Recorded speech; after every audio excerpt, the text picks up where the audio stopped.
When Wendy asked me to host today, it was imparted to me that the most important part of my job was to be kind of a jerk. So between myself and Gabor, we're going to kind of keep things moving because Natalie's was so kind to offer their wonderful staff with all their experience and this beautiful room so that we could properly. But they need us to be moving out by 3 o'clock. There's going to be a section of today's program that will sort of be open mic night for people to share their thoughts and remembrances of Carlton. Obviously, family, bandmates, co-workers, we're going to try to make sure we get through them. And then if there's any time left, we'll just sort of throw it open. However, there will be an after at a loft down on Kanji River Road, right there in the lobby. Wendy, there's going to be laughter. There are, I hope, a lot of hugs. I already see hugs. There's going to be a few tears, and you're going to leave here with such a great feeling in your soul because that's what Carlton was all about. Love and beautiful music made together by human beings. And so thank you for being here to share that. Wendy, I know you wanted to say a few words before we got started, so the floor is yours, and I'm not going to tell you to hurry up. Well, thank you. Welcome, everyone. Yes, I'm Wendy, also known as Mrs. Carlton Smith. It was my pleasure to care for him the 13 months he battled cancer. He battled courageously, and I wanted to thank each and every one of the people who called, texted, stopped by and visited, checked on him. Oh my God, your love was remarkable. It's so appreciated. This was my vision.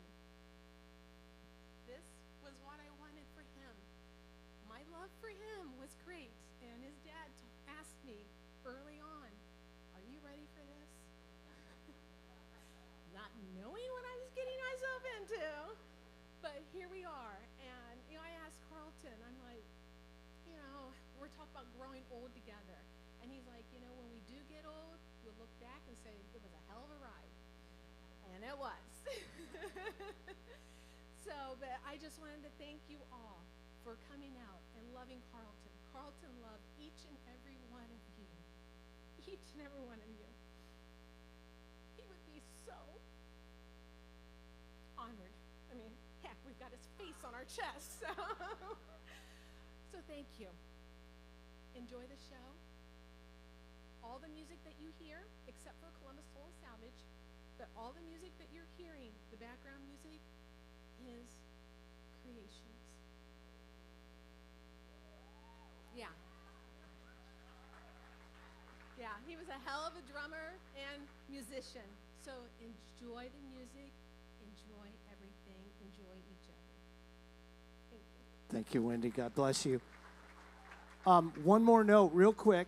This is being streamed and archived on Natalie's YouTube channel. So if you know someone who can't be here today, shoot them a text, send them a link so that they can also enjoy and remember Carlton as they will at home.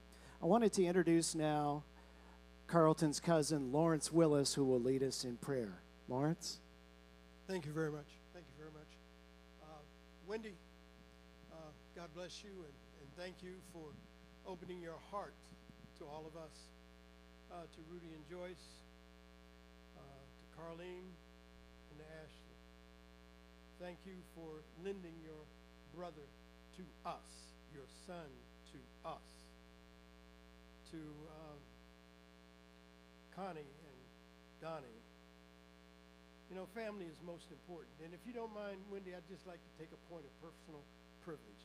If you didn't want me to do that, you should have asked me.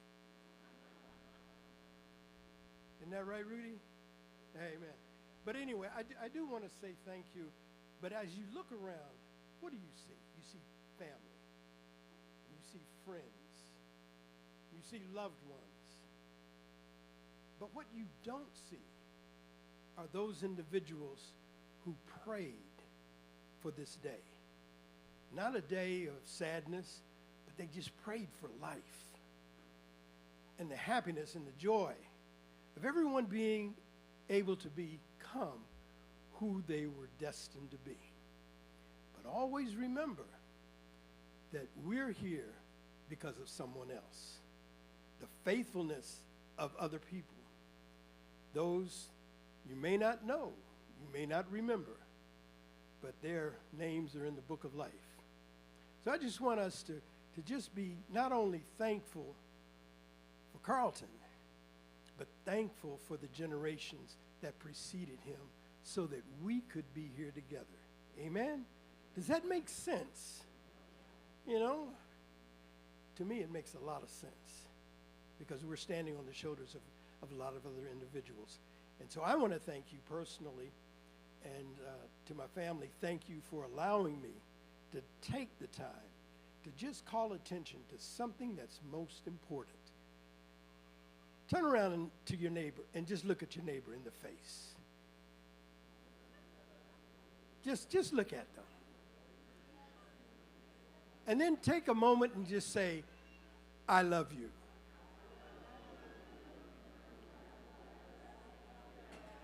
Amen.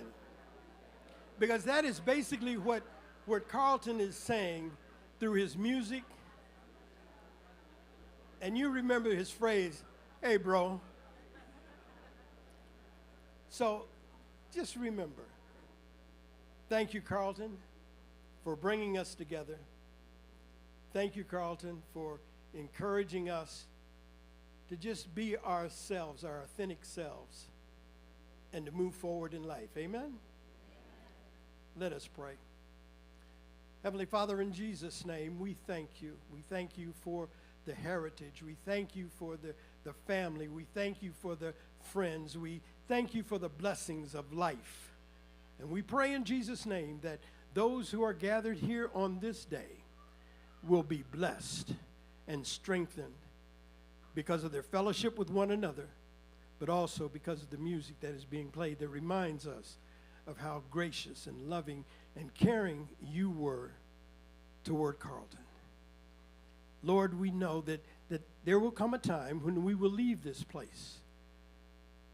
But Lord, we pray that our mark will remain here. And for generations to come, they will be able to point out that, yeah, because of someone else, I'm here today.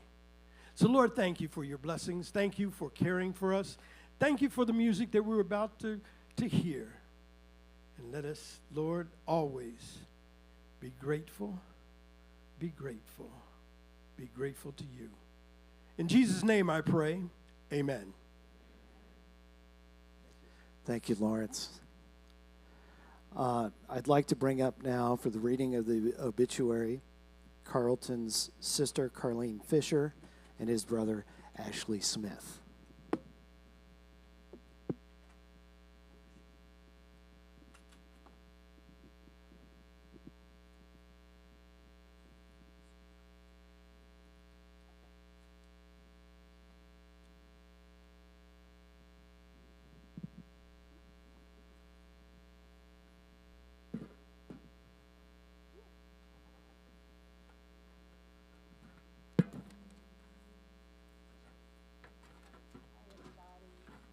Hi, everybody. I guess that works a little bit better.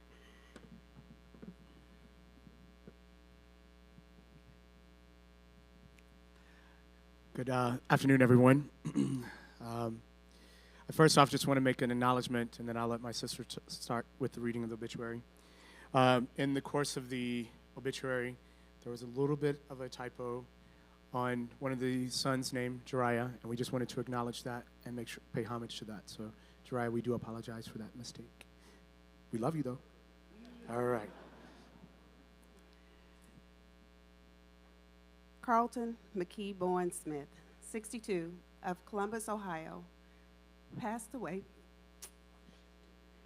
peacefully at home, surrounded by his family, on Saturday, September 23rd, 2023.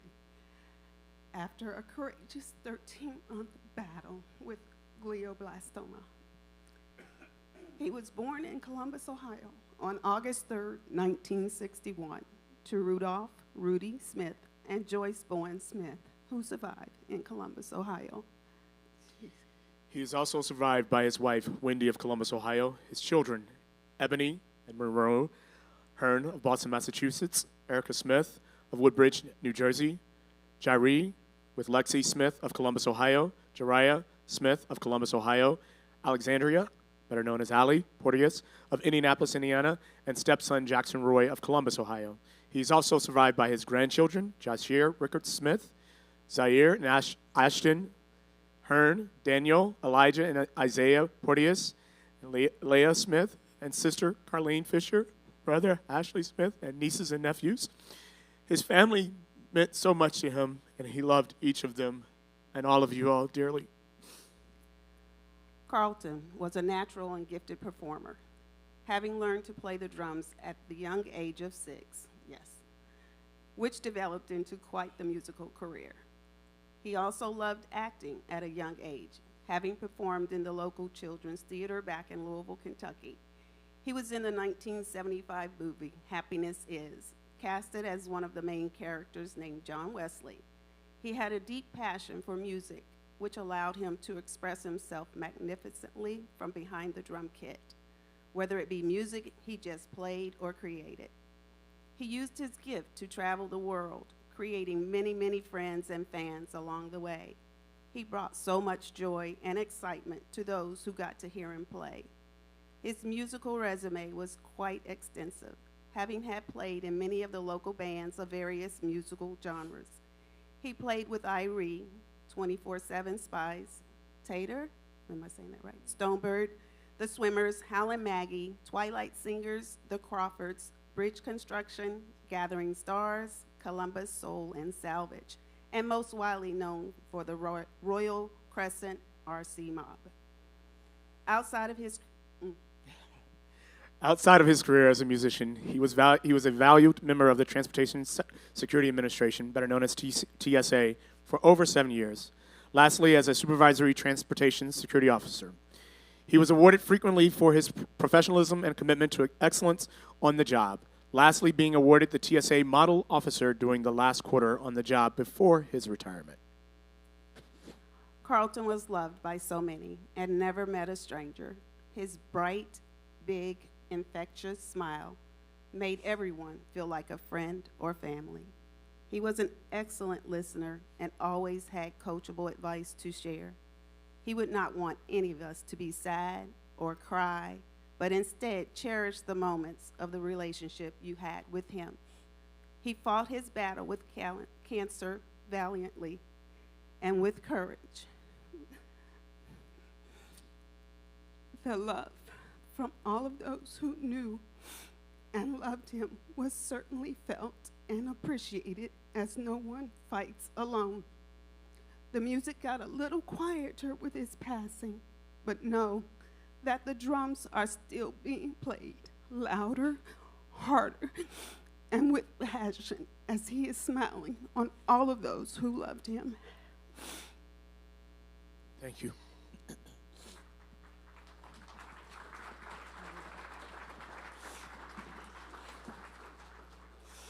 Thank you, Carlene and Ashley. I direct you now to the video screen. We're going to see some photos, and as Wendy mentioned, the music that you're going to hear was music recorded by Carlton, written by Carlton, and along with collaborators. I think is a fitting background and foreground to what you're going to see.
free.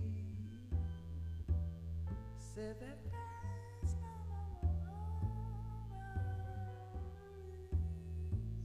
boundaries. I want to be free. Oh, I wanna be free. I love life,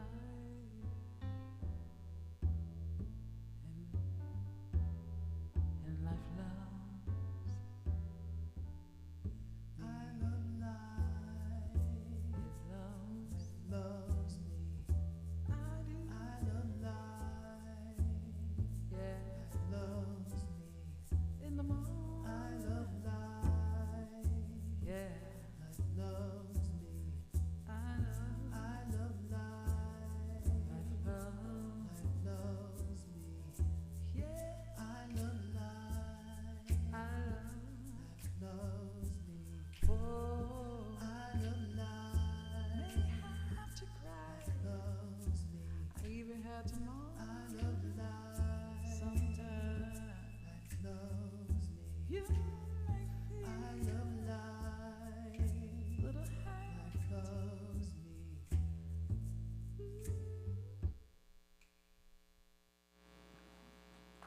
How about that?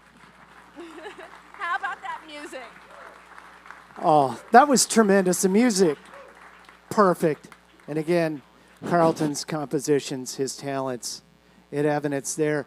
You know, when you're a kid especially, and it's time for family photos, and who's ever taken the photo will go, smile, cheese, and everybody has to be reminded to smile.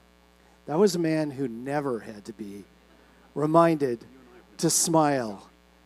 And the joy coming from those photographs in all facets of his life, his family, his music, his colleagues at the TSA, is such a testament to, even if you knew nothing about him, if you just walked into the room and that was your first introduction to Carlton Smith, you would know that he was a man filled with joy and love. That was very well put together and very touching. And I'm sure we're going to see a lot of those people up on stage that you just saw on the screen sharing their remembrances.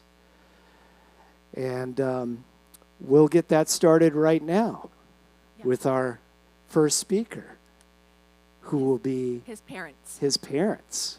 Yes.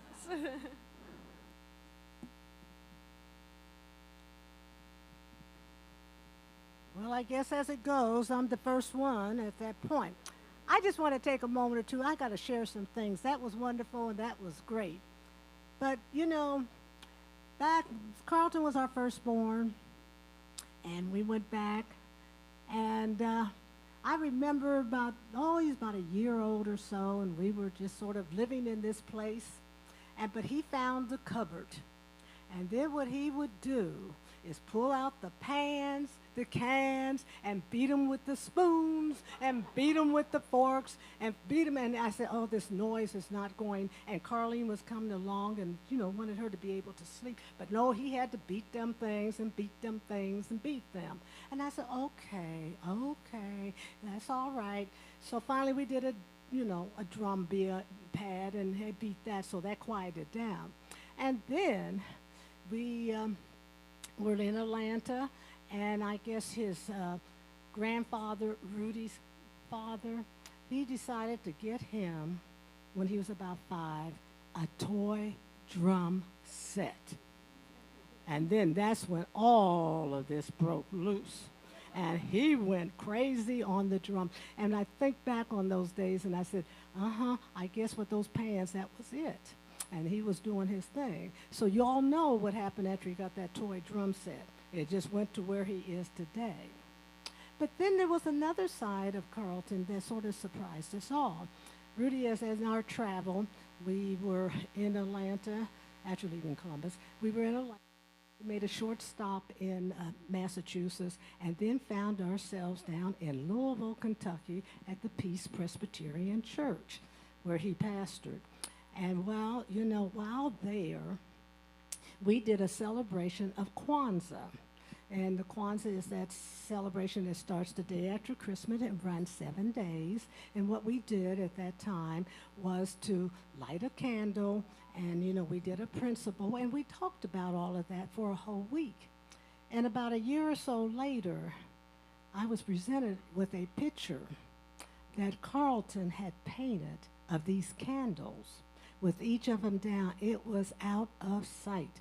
I didn't know he had an artistic side. I just thought it was the beating of the drums.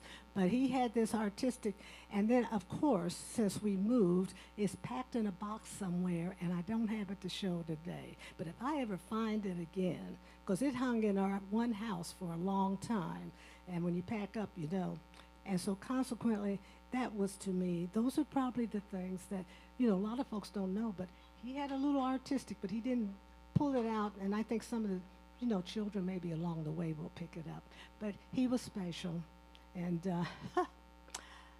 I'll miss him, but hey, we had 62 great years with him, so I can't complain at all. Thank you. Did you want to say something? What were you showing me a minute?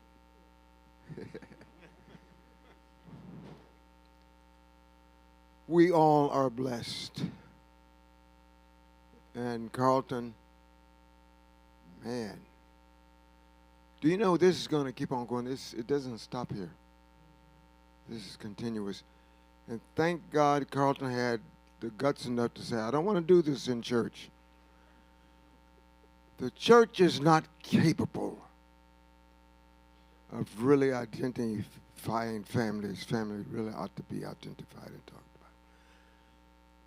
So all I can say now is thank you, Lord, for that young fellow having come this way. None of us would be here had it not been for him.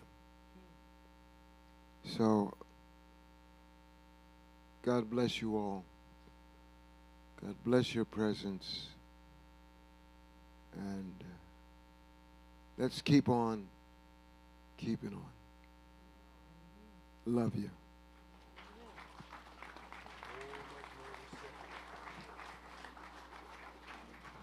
Any other family?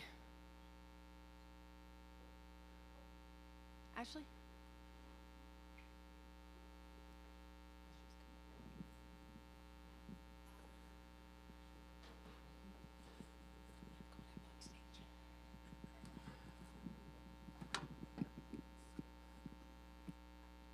I'll try to be, test. I'll try to be short and sweet, but we'll see how this goes. First off, let's all give another round of applause to the two who created Carlton.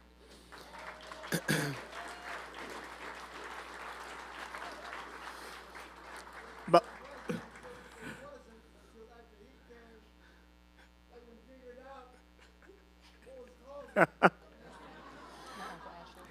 just so you all know real quickly, our mom is ripe age of 85 and dad is ripe age of 92 and just recently gave us a scare, but he's here today. He's here today, praise God. Thank you, Dad.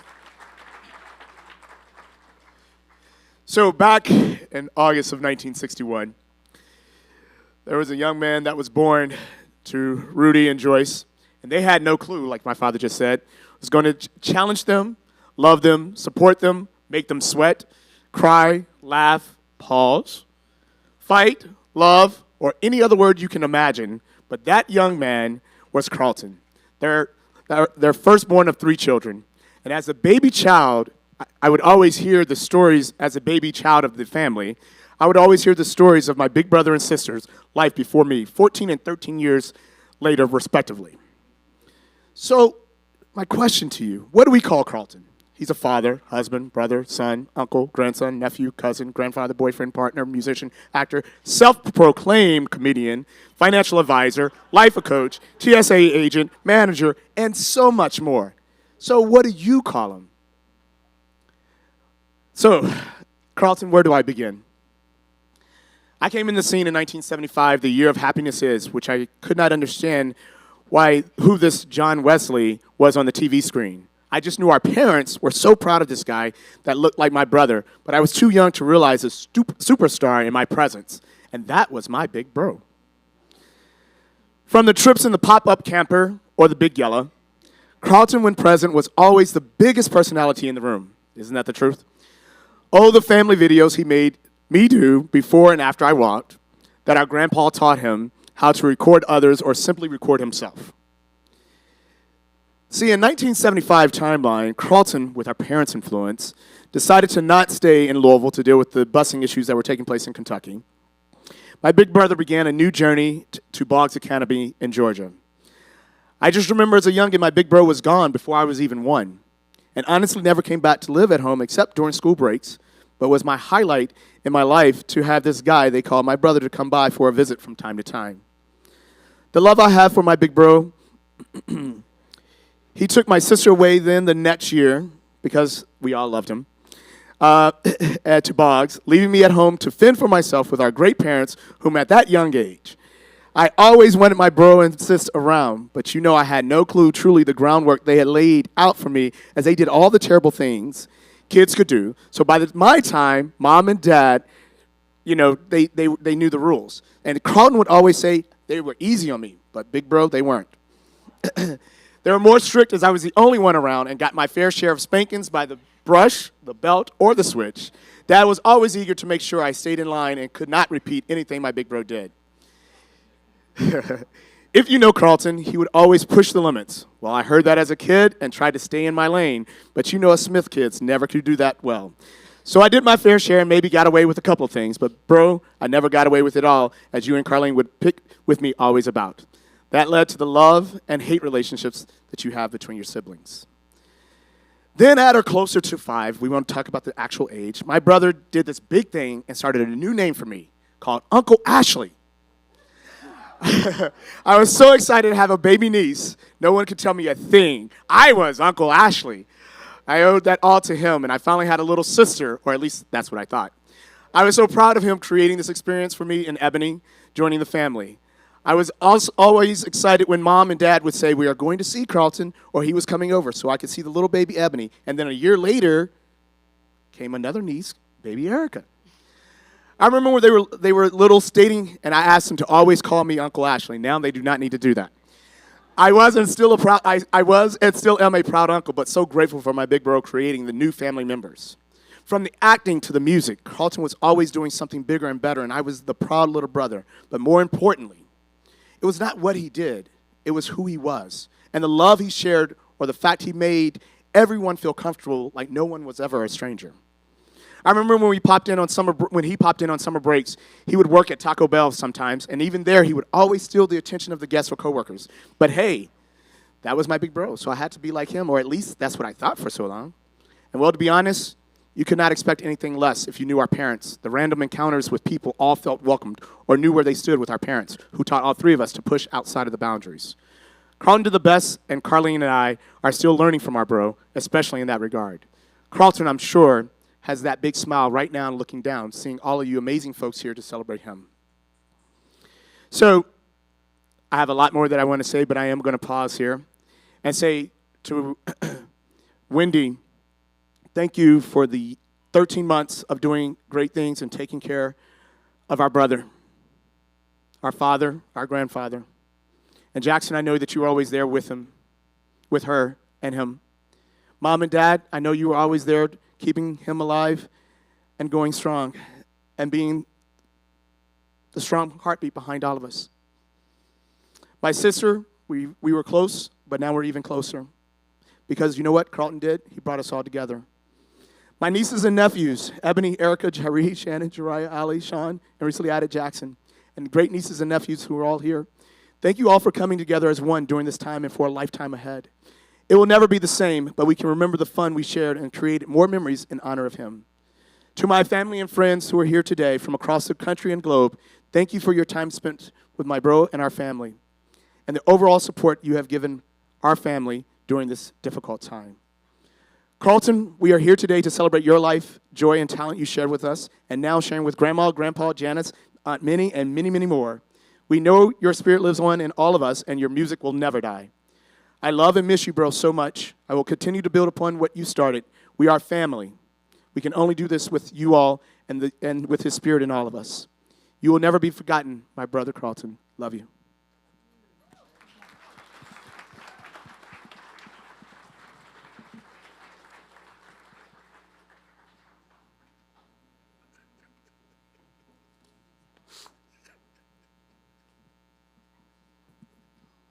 A lot of people up there. Okay. I'm Allie. I'm the baby of the family. Well, not anymore. But I've thought about this a lot, what I would possibly say to encompass just how it was to have him as a dad and to be the littlest one. The story that just keeps popping into my head. So reading was a big thing for us. We would read a lot, and we would work on our words. And he taught me to sound out everything. So, S is this. So there's this pill box sitting on the table, and I look at my dad. I'm like, read. I'm like, what is that? I'm like, okay, Smitwiffs. Okay, what does that mean? I said, hey, Daddy, what is Smitwiffs? And he looked at me like, what? Who? I was like, Smitwiffs. Like, what is a Smitwiffs? He goes, what? And I point at the pill box, SMTWF. I'm like, Smitwiffs, what is that? And he laughed. He was like in tears because he's like, girl, that's not what that is. That means Saturday, Monday, Tuesday, Wednesday, Thursday. I was like, oh, okay, I got it. So Smitwiffs, right, I was right. And every time I feel like that was his favorite story to tell because he just thought it was hilarious. My dad, man, he was quite the guy. And he would be so incredibly humbled to see all of you here. And just thank you all for all the love and support and all that's it. That's all I got. He was a cool dude. And I miss him a whole lot. So, yeah. Thanks.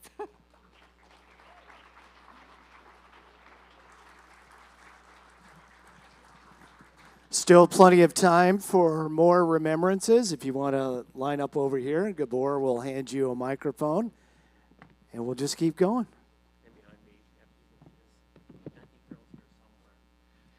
Thank you for all coming out. It's great to see you here. I'm feeling the love in the room for Carlton.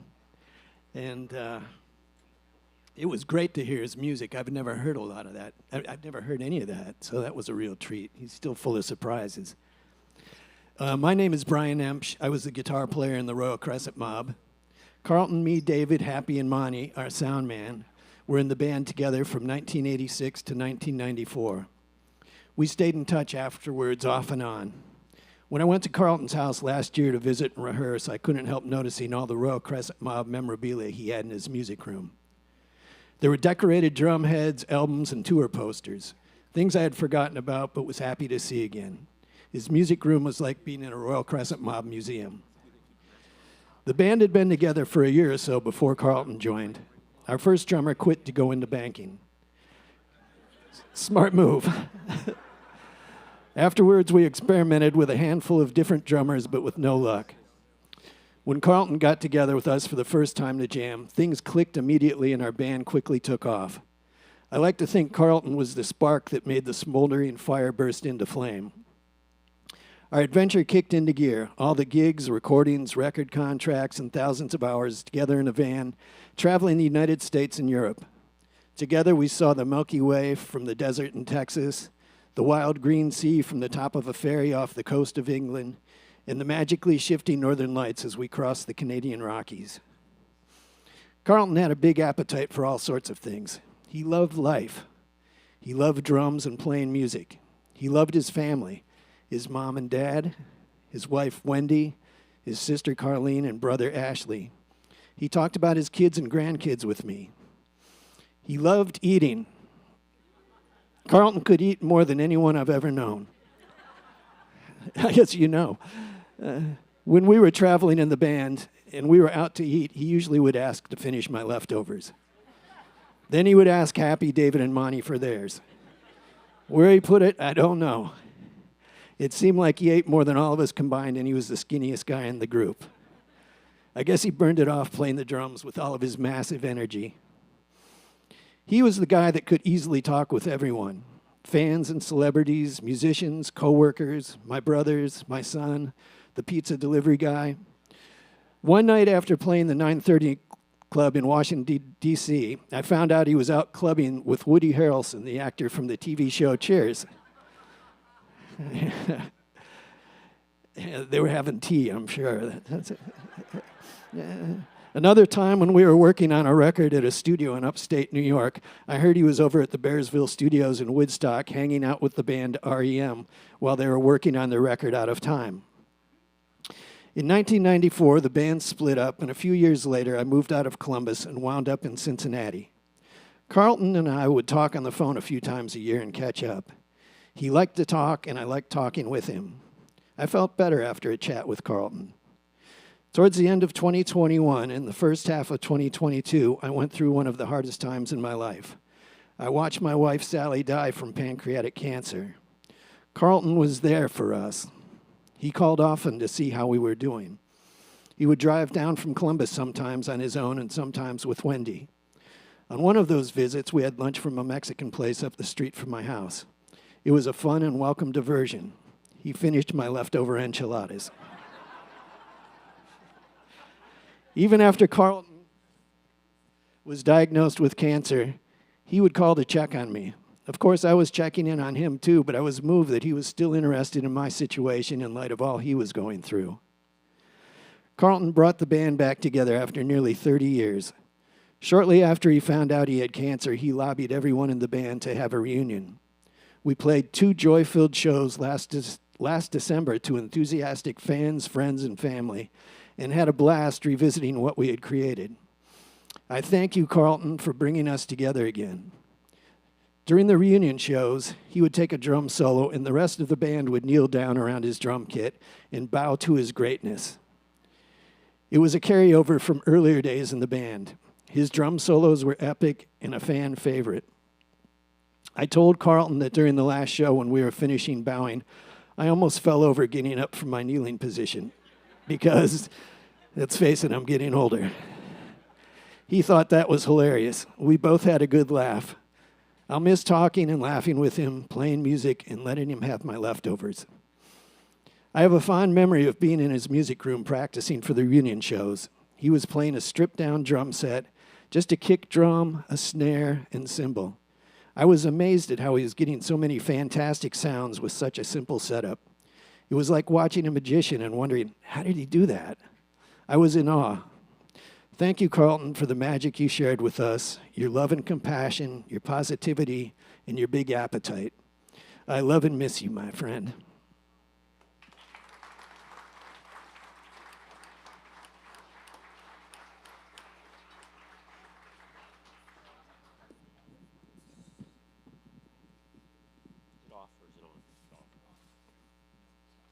Hello. There? Thank you. My name's Happy. And I kept putting off writing this down because I just didn't want to accept, he was a dear friend. So pardon me if I have to read from this because otherwise I'll ramble. Carlton McKee Bowen Smith, my favorite drummer. Also, he was my dear friend and bandmate. Wendy, thank you and bless you for caring for him so lovingly and attentively during his last months. You are an angel. Pardon me. He touched all of our lives. He was a star, handsome, charming, roguish, charismatic. And when he joined B, David, Monty, and me in Royal Crescent Mob, he gave his musical gift to the world. Pardon me. Whew. I vividly remember meeting Carlton the first time, helping him load his to our rehearsal space for that life-changing audition. We hit it off right away, and from the first note we played together, we all felt Carlton's unmistakable musical gift, his stirring groove, which he'd mastered playing reggae with Irie. And when he applied that groove to our funked-up rock, it was an earthquake. First shows we played with Carlton, suddenly having a confidence and power I had never before, witnessing the band's talents blossoming, watching more and more people in the audience dancing and swaying to the music, the band's success growing from week to week. Carlton and I became best friends. Sometimes when he and Stephanie needed a date night, I would even babysit little Jari and Jariah. Bounce those little tots on my knee. Play the piano with him. Carlton taught me to add rice to my chili. It's a good recommendation. He taught me how to play the bubble and skank on the keyboard, after which he took me along with him to play a reggae gig with Earl Love. His musical taste was enigmatic, unpredictable, and all over the place, not the least bit snobbish. He didn't judge music, he felt it. The first album the kid was Grover Washington Jr., told me. And Carlton didn't fit easily into preconceived notions. He was his own man. The things I love most about Carlton's drumming are his propulsive energy and his emotional connection to the band and the song. He was sensitive from his heart. If you're a drummer, go find the transcriptions of his beats in Modern Drummer magazine. Study his drum tracks on his extensive discography. You'll become a better musician and drummer studying Carlton Smith's beats. A few years back, Carlton told me that I was his favorite bassist, which means so much to me, I can't even tell you. Can't even tell you. It's like we dreamed up one another and then found one another. When this happens in your life, you never stop feeling lucky and grateful. He's the one who pushed for the reunion shows we played last year, and they were a dream come true. Thank you all for being there. Carlton had that gift, and he knew that to have the gift is to give it away. That's the spirit of music. And that's what Carlton gave us. Thank you, Carlton. I love you.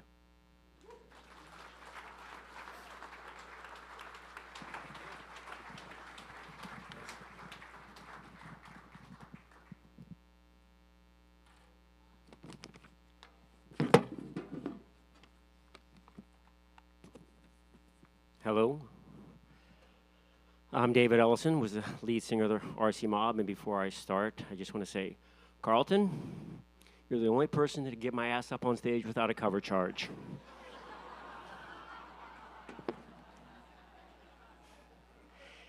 It's hard for me to reminisce about past RC Mob stories, as I have a horrible memory, but I do know we had more fun than 5 young guys from Columbus, Ohio should have been allowed to have.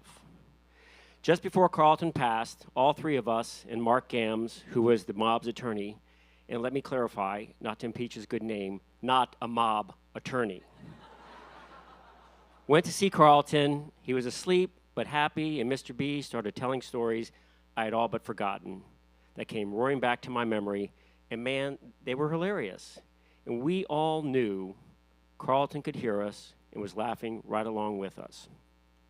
You see, once Happy, B, Monty, and myself found the final piece to the jigsaw puzzle in our search for a permanent drummer in Carlton, we officially became a brotherhood, and everything that comes along with that. Laughter, love, tears, disappointment, and most importantly, the triumph of creating music that not only meant so much to us, but that meant so much to all of the fans we had around the U.S. and beyond. And every time I get a 2-cent royalty check from Bolivia, That's progress. The RC mob meant so fucking much to Carlton. I mean, he was the biggest cheerleader during the years we were together and never dropped his pom-poms and megaphone in the years after we all moved on to other adventures. Once I moved into tour management and then out of Columbus, Carlton and I stayed in touch, not as much as I should have, but we talked a couple of times each year and got caught up. When I was in Columbus on tour, I'd see him if I could. Sometimes he'd come to shows with the artists that I was on tour with. Carlton and I would speak, and he would always bring up getting the band back together to do a show of some sort. But I had no interest. I mean, partly because it didn't seem feasible. I was always on tour, this, that, or the other. Maybe I was also to get back up on stage and try to be the person I was back then. I always thought I had to be that person I was, 90, whatever, and that I couldn't be that person. And I remember he made a real push a few years ago enlisting Danny Reed, who used to be the manager of Bogarts, in a full court press on me, but to no avail. So when Carlton was diagnosed, there was no more saying no, and only when, where, and I'll be there. And I forgot that the music was the important part of it, the music that we all made together. It wasn't the jumping around on stage and stage diving and being a crazy idiot and drinking Jim Beam and crashing on people's floors. It was always the brotherhood that we had as relationships that we had, the stories that we laughed at. That was the important part, and I just kind of lost track. Didn't. How much those years together as a band meant to me. And lo and behold, those nights just about a year ago were probably two of the most magical nights of my life. The joy that they brought me, the joy that they brought the five of us, the joy that they brought the 2000 side of what this band was about and what this band meant to people. He knew about joy because he was the embodiment of joy. You can look it up in the dictionary. Carlton couldn't go someplace and not become the center in the life of the party. He couldn't go someplace and just not squeeze every last ounce, drop of joy, laughter, camaraderie, friendship out of that actual meeting. And I forgot of how to experience that kind of joy until we got back together as a group and did those two shows. I was afraid to get back up there and do that and be that person, but Carlton showed me the way, and for that, I'll always be grateful. Earlier, I mentioned my horrible memory, but one thing I'll never forget about Carlton is this. He became an honorary member of the Ellison family, which is a very difficult membership to attain. Crashing on my parents' floor in Dayton or my brother Lee's floor in Chicago, I just became part of the family because he knew about family, and created an amazing family of sons and daughters that will carry his spirit on to their children. So, raise your glasses, and I will revert back to my smart, alecky, and corny ways in closing. He was saying, and it's okay to cringe, because I did when I wrote this, that the heart of rock and roll is the beat, but in our case, the heart of the RC mob was the beat, and the keeper of that beat was Mr. Carlton Smith. I love you, my brother, and your beat will always go on. To Carlton.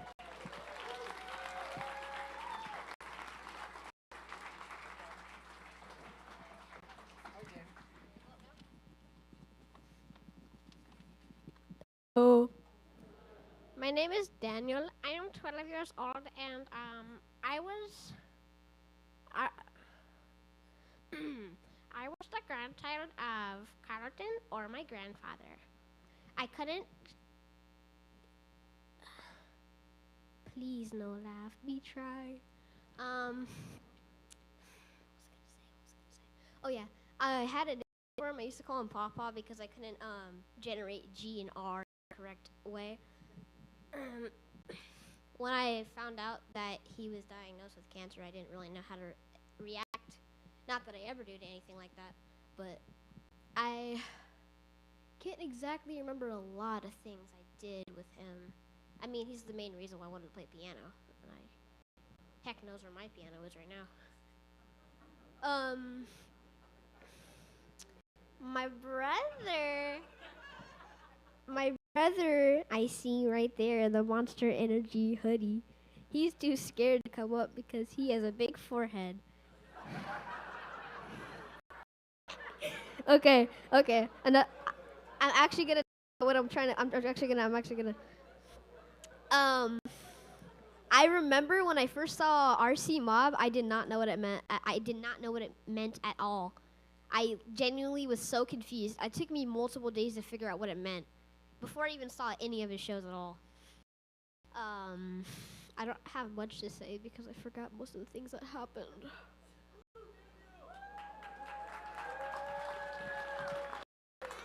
Yeah, but what do I do with this? We'll take it from here.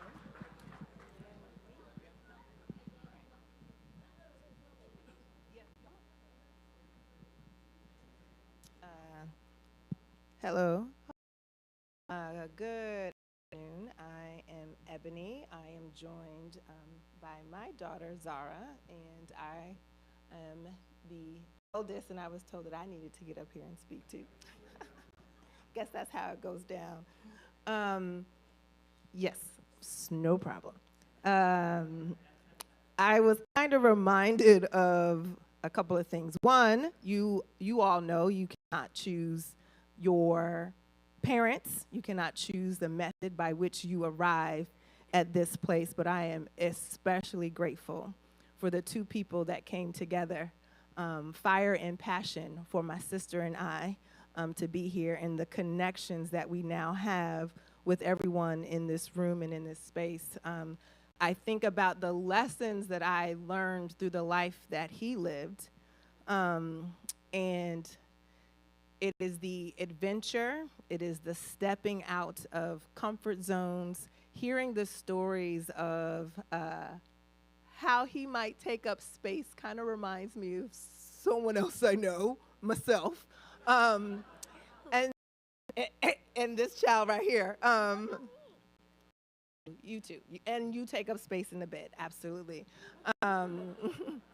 So I'm super grateful for the love that has been over this last 13 months, especially from everyone here. I had an opportunity to go to Cincinnati and to see him play, and it was extremely, extremely special to be in the room prior to the diagnosis. We had the opportunity to do a Zoom session with drumming lessons for Ashton, and it took him about 45 minutes into the concert, and he was like, hold on, is that the guy who was teaching me on Zoom? I'm like, yes. And so then he totally got into it. So it's just been an amazing lifetime with my dad.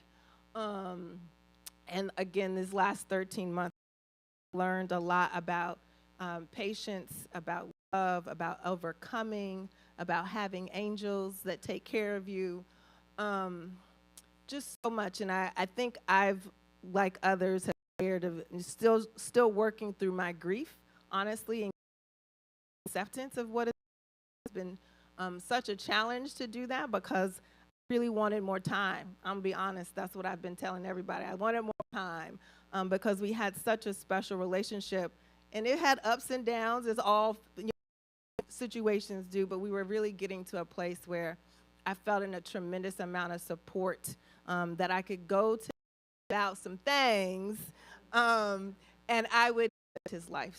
Thank you all. Celebrate, rock on. I'm looking forward to the music this afternoon.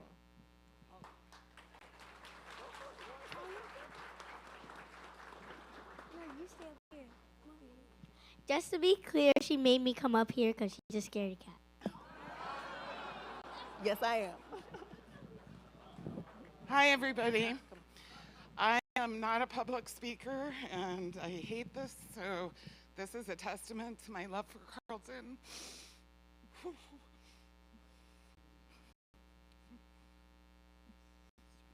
Okay, that's okay. I first met Carlton when I was 18, and he was with my childhood best friend Stephanie, who was 8 months pregnant with Ari, and I'm the godmother of his younger set of children, and we have been through so many phases of life together, and our friendship was forged in fire. We had a lot of angry days in the early days because he was living a musician life, and my best friend Stephanie was dealing with the kids. And so I was often conduit between the two of them. And we explained our relationship by saying, Jamie's my sister, Carlton's my brother. So it took all of the sexual tension out of the situation, and to the point that most people think we are siblings that have known us for a long time. But I just want to say that Carlton and I have been through so many things in our lives together. And over all these years, we talk at least once a month, you know, and when we're both going through something, we talk even more regularly. And I feel like I have lost someone that's been a witness to my entire life for the most part. And I'm just so grateful to have had such a good friend and such a good and forever. And I'm so glad to have known him, and I'm so grateful for his kids, and I'm so grateful for Wendy for taking such good care of him in the end. And the last time I saw him, he could barely talk, and I went to the house, and he kept trying to talk and getting frustrated because his words were getting jumbled. And I said, Carlton, you know, there's nothing left for us to say to each other. Let's just, like, be together. And we sat on the couch with a speaker between us, snuggled up together, and I was going through my iTunes library, listening to a lot of his old music. And we sat and held hands and cried. And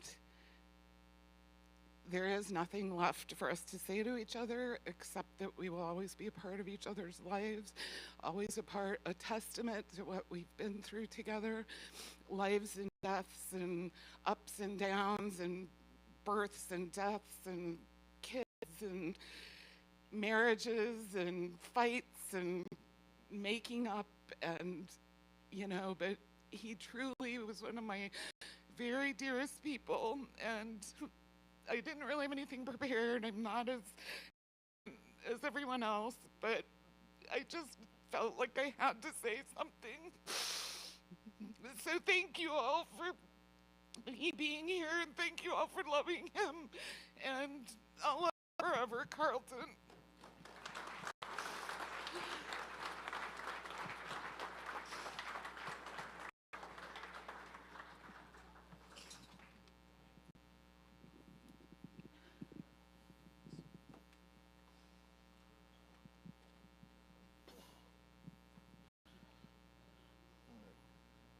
Hi, everybody. Many of you guys probably don't know us. I'm Kevin.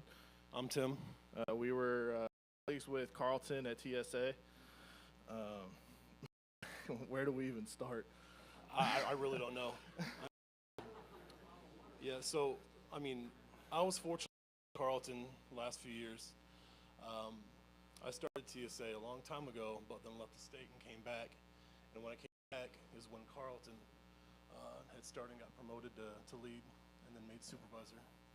Yeah, I was fortunate. I knew Carlton literally from the moment he got hired, and there's very few agency that, you know, when they just light up the room, light up the whole agency. And he never stopped smiling. No, and it was, you know,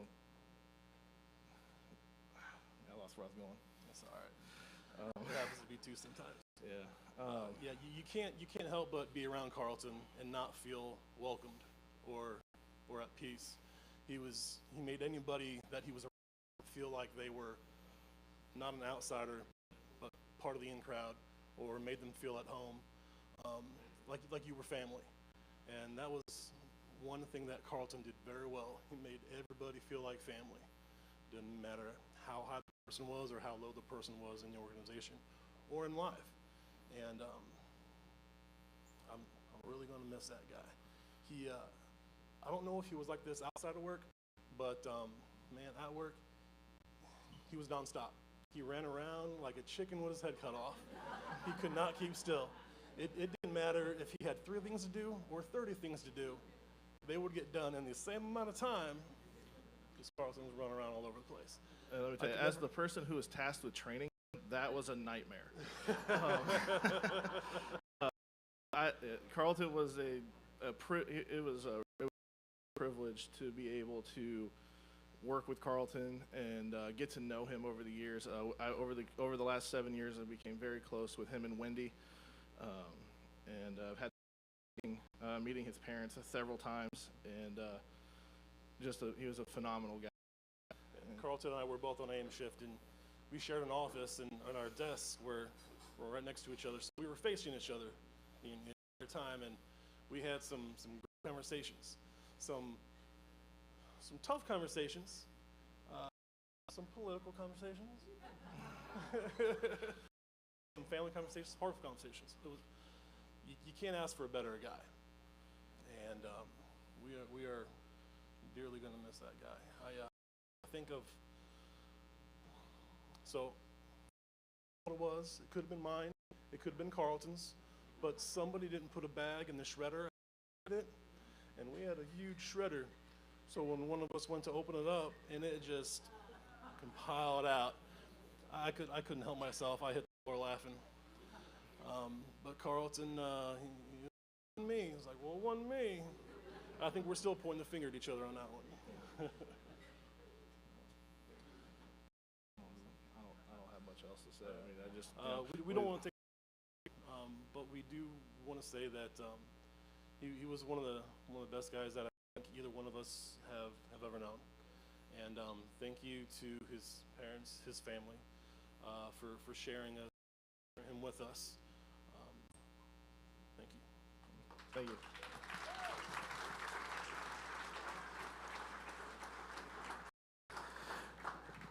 Thank you to everyone that shared.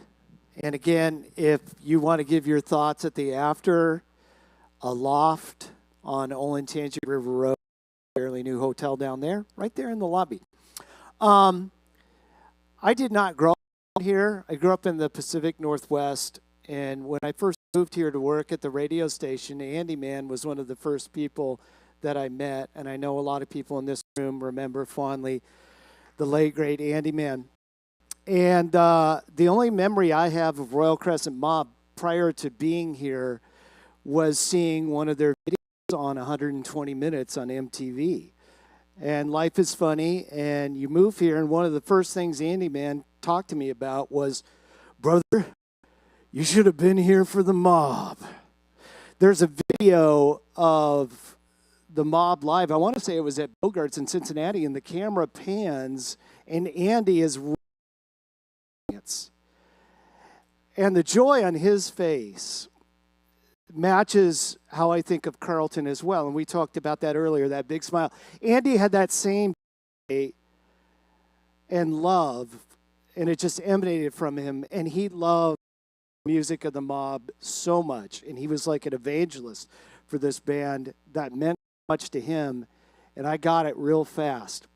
And that segues into the next portion of our program here at Natalie's.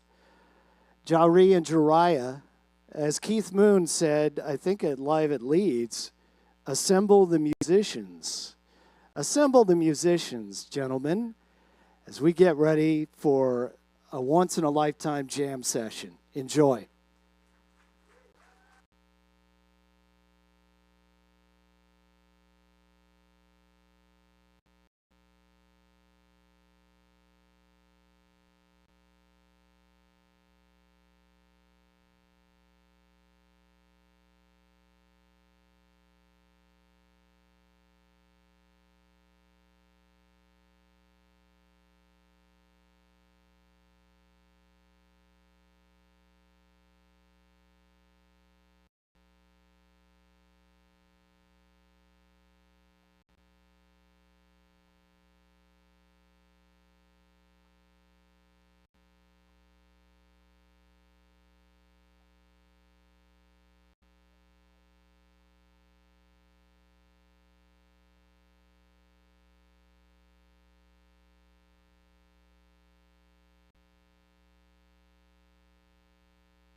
jam session. This is how we communicated with our pops.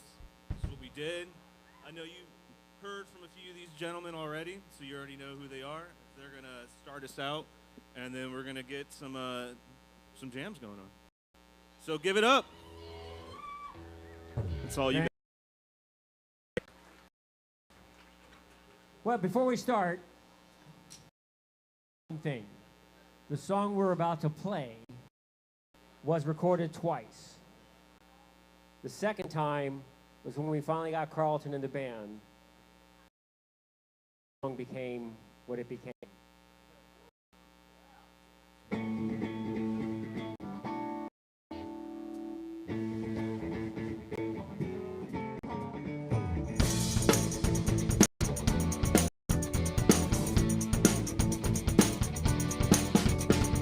Get on the bus, you got to get on that bus.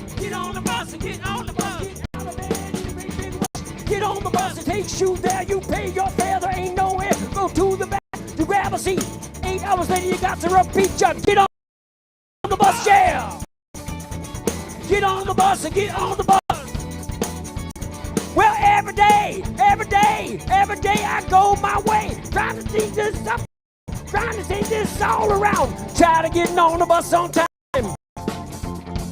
Tired of getting on the bus on time. Tired of getting on the bus on time. Tired of getting on the bus on time. Wow!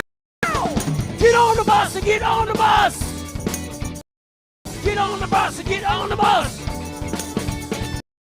Do what I got to do. Got to be no company man. Riding this thing up and down, wasting my time all around. See me in my monkey shoes for $1.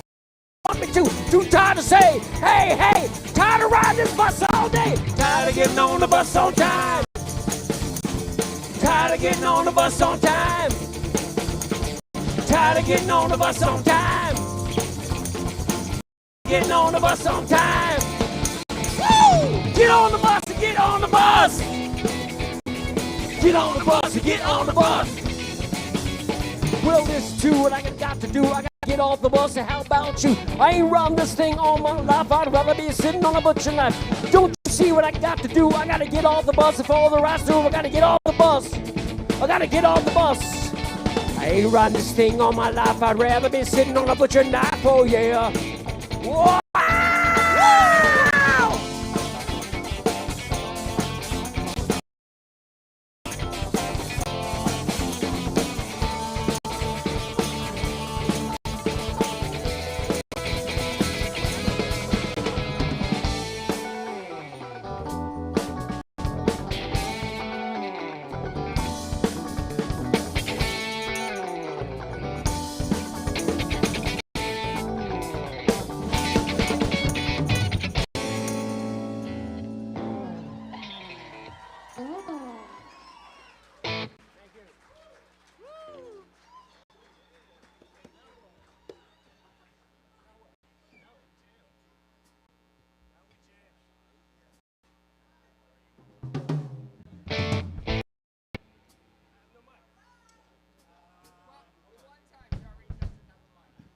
Give it up for the mob.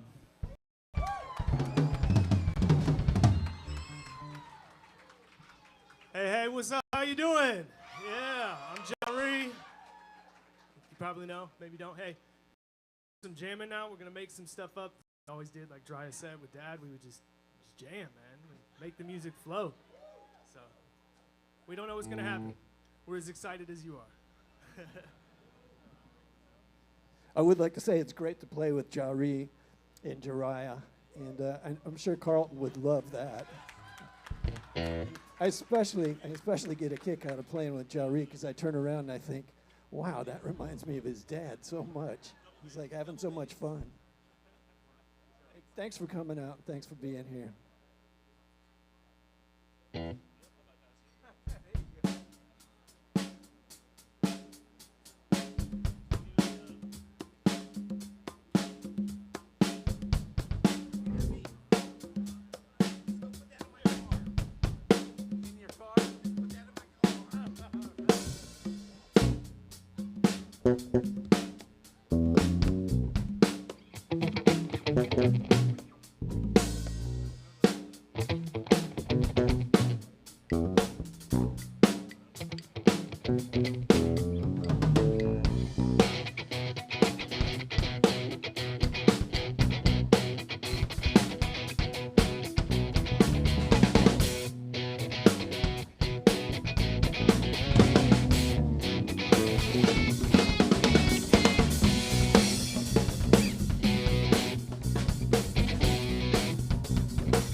That's Lance Ellison.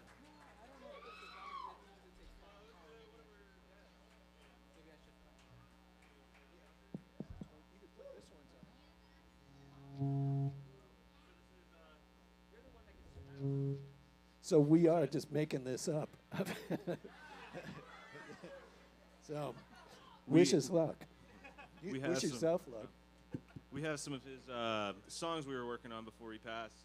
We have like 12 song tracks, so we're playing a few of them. We're gonna use those as the source of when we're gonna jam it out. And oh yeah.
Check 1, 2, yeah. Can you hear me?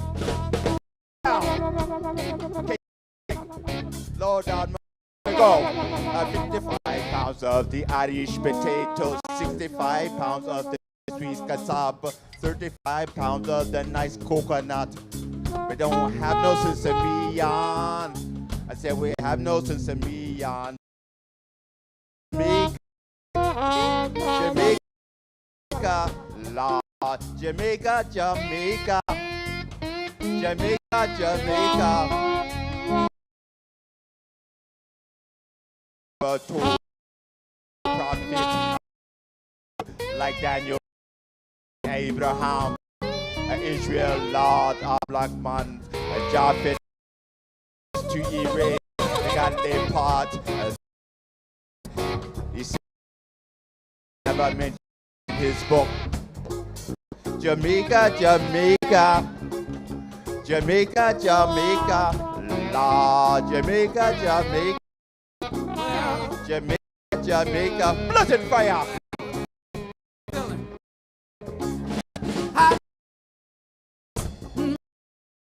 Well, ain't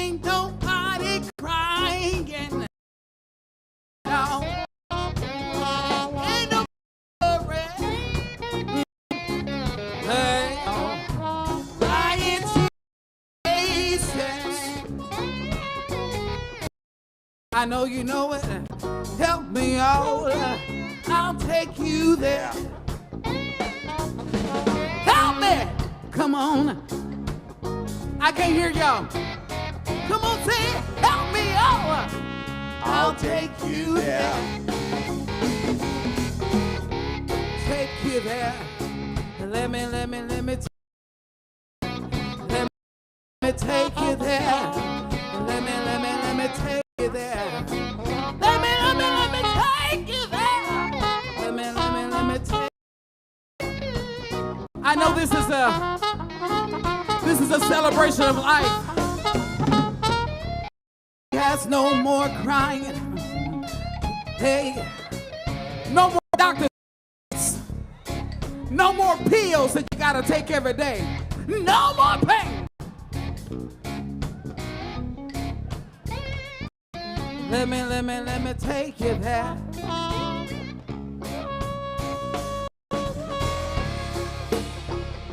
Lord have mercy.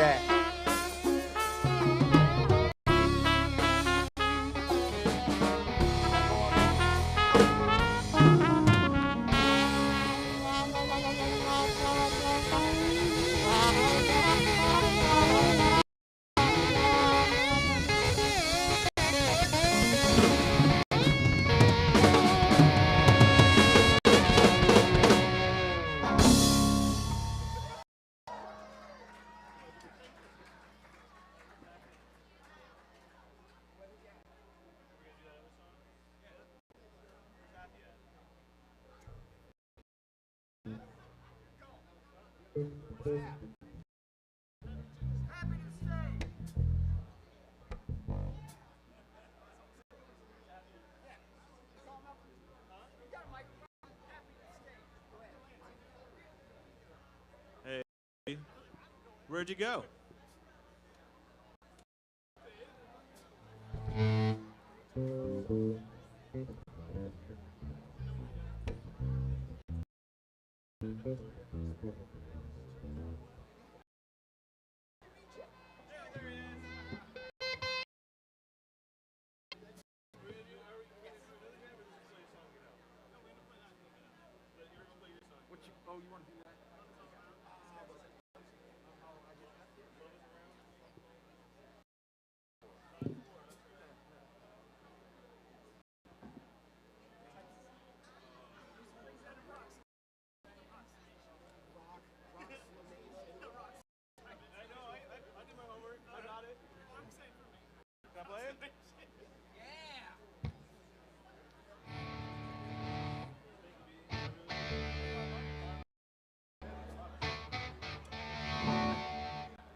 Okay, just tell me when everybody's ready.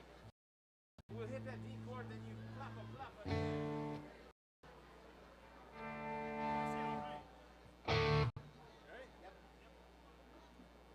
1, 2, 3, 4.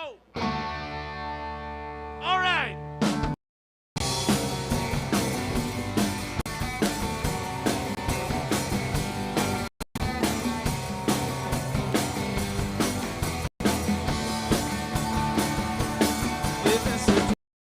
Sick world, all the lonely boys and girls often find it hard to choose between a lover and their attitude. And don't let me go on about people always missing out. So many things, so little time.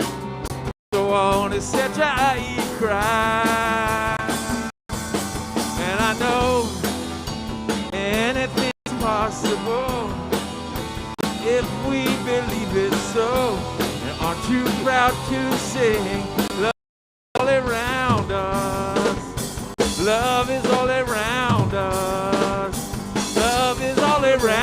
us. Love is all around us. Woo! All right.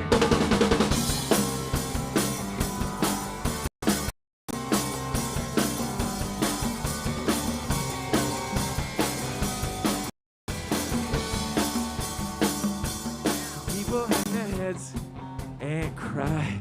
Some will even want to die. Why you leaving here so soon? Could I tell you something you could use? Well, that's why it seems that my tongue is tied, and we wouldn't be satisfied with a bitter chorus. And I know anything's possible if we believe it so. Aren't too proud to sing. Love is all around us. Love is all around us. Love is all around us. Love is all around us. Woo! Love is all around us. Love is all around us. Love is all around us. Love is all around us. All around us. Love is all around us. Love is all around us. Love is all around us. Love is all around us. Love is all around us. Yeah. Love is all around us.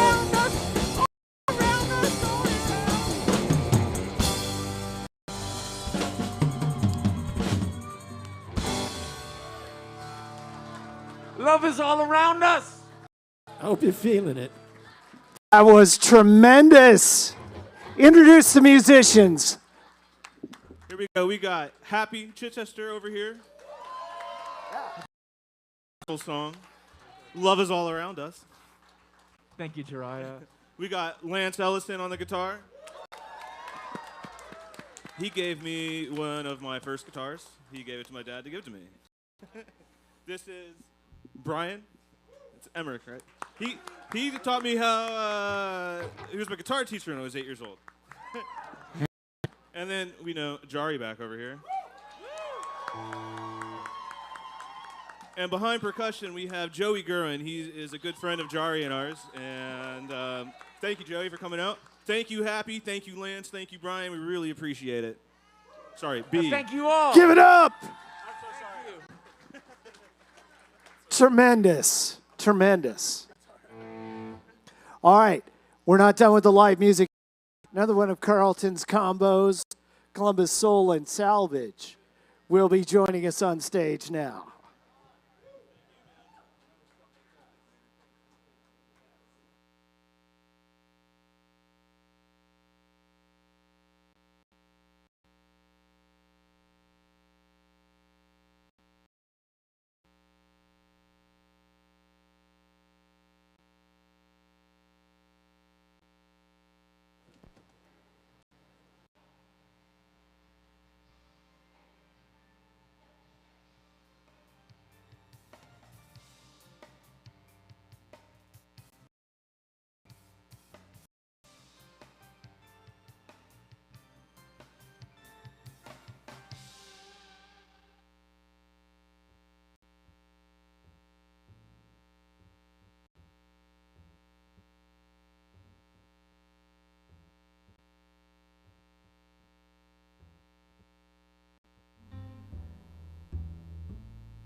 Said that there's no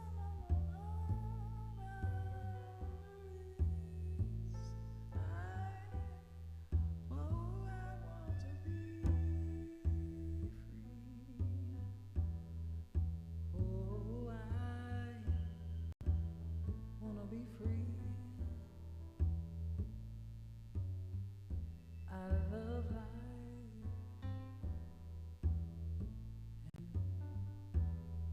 and life loves. I love life. It loves me. I do. I love life. Yeah. Life loves me. In the morning. I love life. Yeah. Life loves me. I love life. Life loves me. Yeah. I love life. Life loves me. Oh, I love life. May have to cry. Life loves me.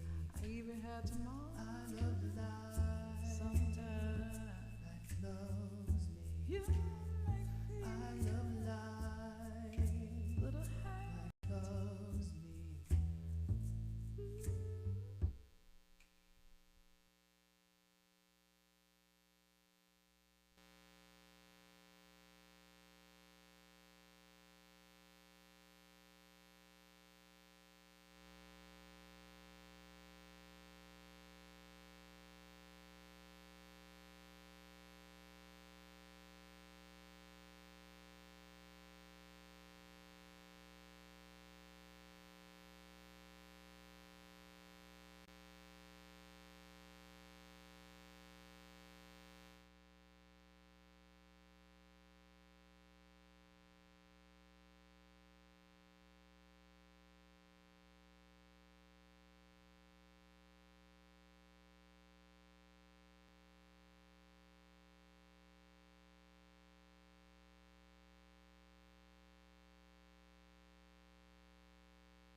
Oh, Hannah, keyboard. Ladies and gentlemen, let us continue now our celebration of the life and music of Carlton, Columbus, Soul and Salvage! Thank you. We want to dedicate the first one to all Carlton's children. He was and grandchildren. He was really proud and always talked about you guys. So we're going to channel him for a minute.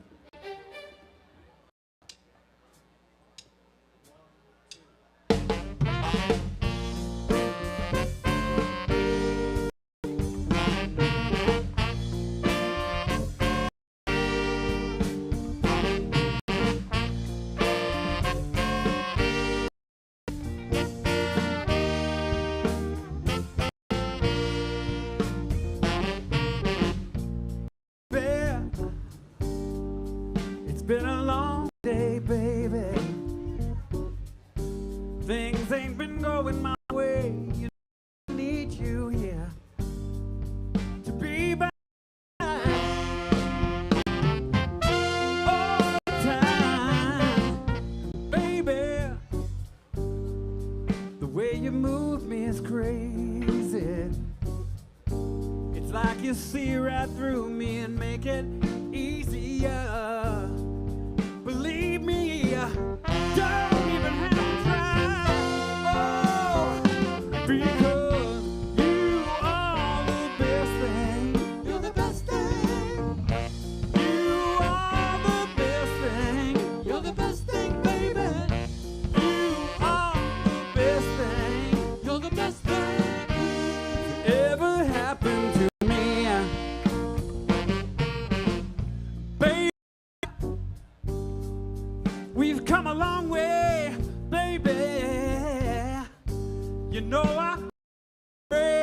Won't you believe in me when I say this love won't ever fade away? Oh, because you are the best thing. You're the best thing. You are the best thing. You're the best thing, baby. You are the best thing. You're the best thing that's ever happened to me. Both of us have been in love before. On up a promising like a spring, walk on out the door. Words are hard and our hearts are kind. Let me tell you just exactly what's on my mind. You are the best thing. You're the best thing. You are the best thing. You're the best thing, baby. You are the best thing. You're the best thing that's ever happened to me. Yeah.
You are the best thing.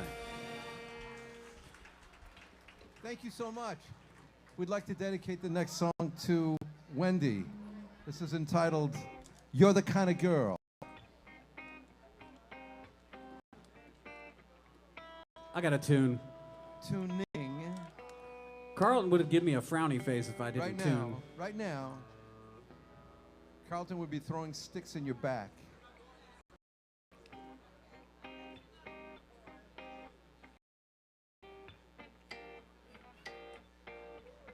Oh, oh, oh.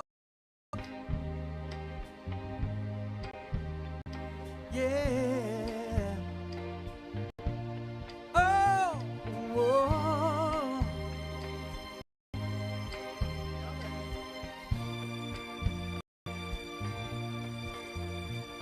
And you're the kind of girl, wear your heart on your sleeve. And you're the kind of girl that makes a man believe. And you're the kind of girl that makes a man believe that true love is not as hard as they say. I believe that true love is just a stone throw away. I believe that true love is just a stone throw away. I call you late at night just to let you know that it's you that I adore. That ever since you walked into my life means so much more. Ow! I never met a girl so cool, so fine, and control. Looking like a CFO. And when I have thoughts that make my heart want to stray, I just think of you, and all those thoughts are chased away. 'Cause you're the kind of girl that makes a man believe. Oh, oh,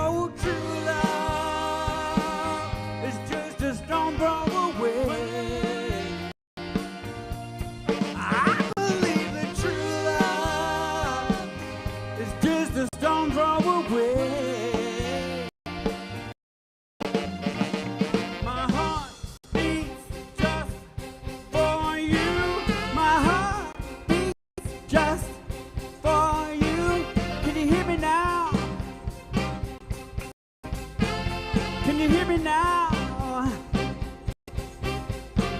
My heart beats just for you. My heart beats just for you. Can you hear me now?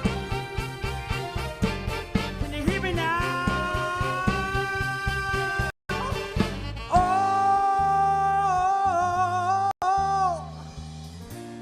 Yeah. 1, 2, I believe that true love is just a stone throw away.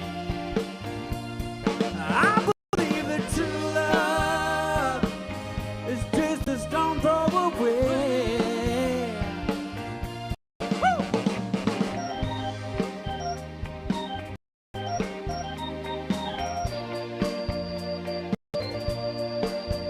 Mr. Rick Karleski, giving us that cool breeze.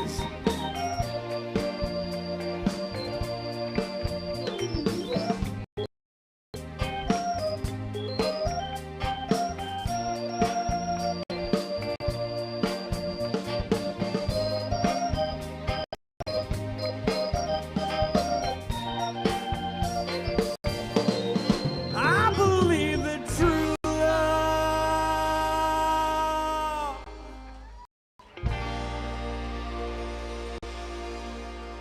I think I love you.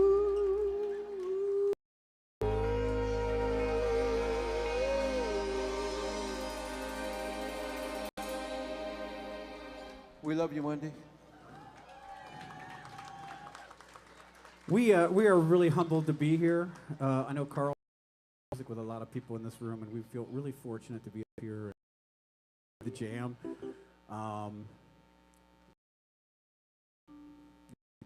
Being here for Carlton. Absolutely. So we try to come up with a set of songs that he particularly. Yeah. And this is one of them. This is a Sharon Jones and the Dap Kings song. It's called "Tell Me." And I just want to point out, I'm going to make a public thank you to Mr. Pete Vogel on the drums here. When Carlton got sick, Pete said, hey, I'll play percussion, I'll play drums, whatever you need me to do. Pete wrote to keep the band going, and it was important to Carlton, it was important to us. Now it's Pete.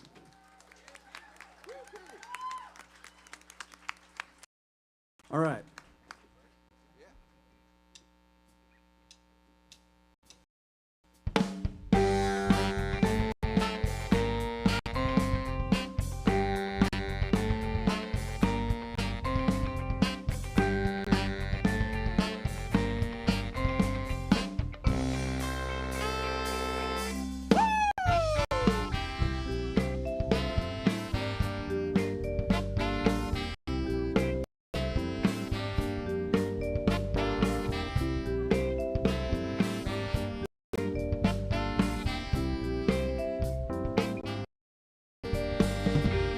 I've been away too long.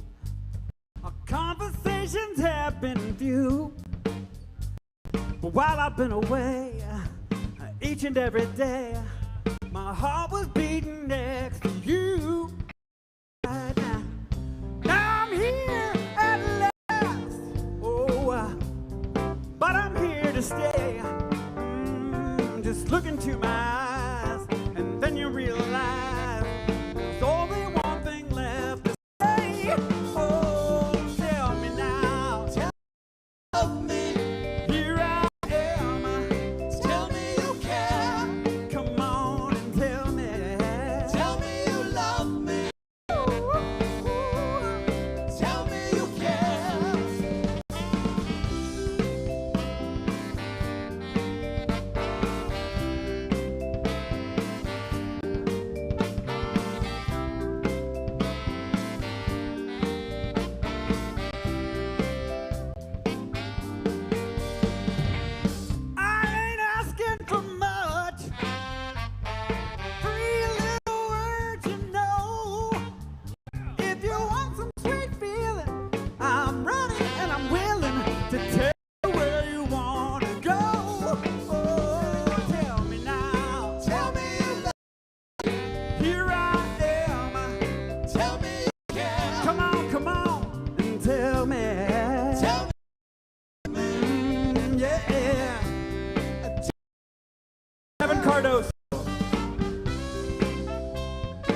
I'm so happy to be here.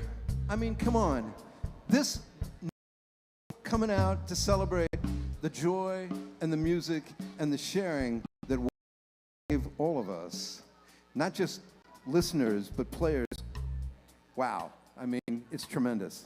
I'm so happy to be here. I'm so happy you guys are here. And I think Johnny's got a few things to say here.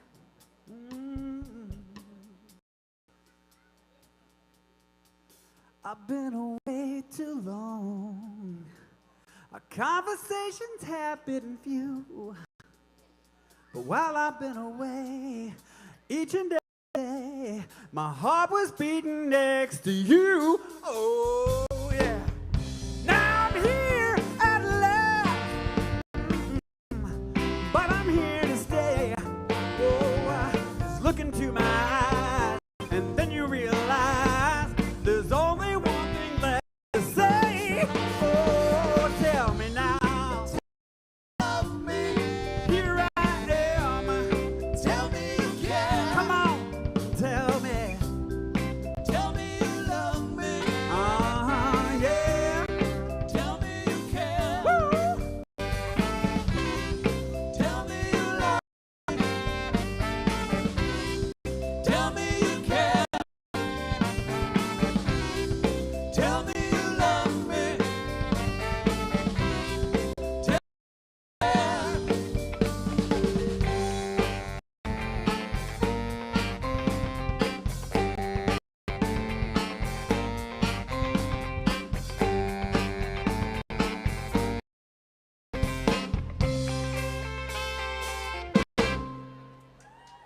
Thank you. Thank you so much. We're going to make a quick little switch here, but I'm going to tell you a quick, not much of a story.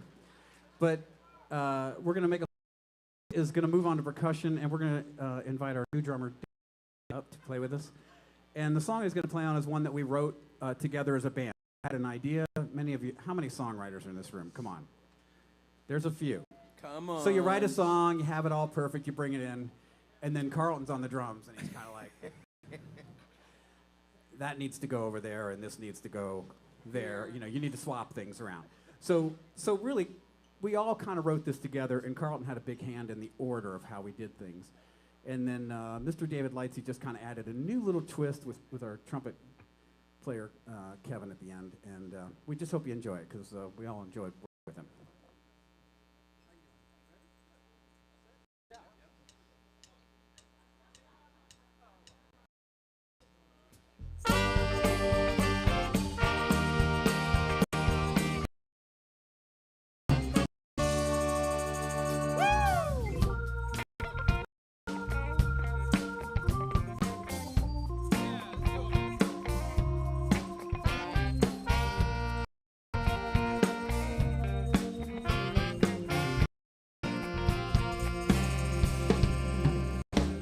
At night she'd wait for her father to come home, stuck in a marriage on her own.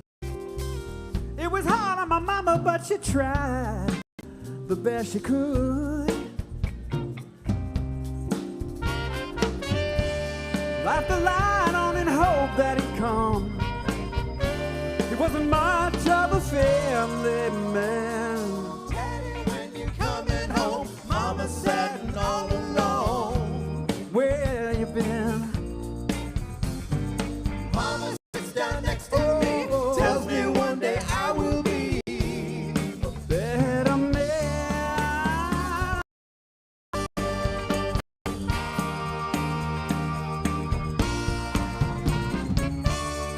Ooh, if he'd been drinking when he came home, yeah, wish that we were still alone.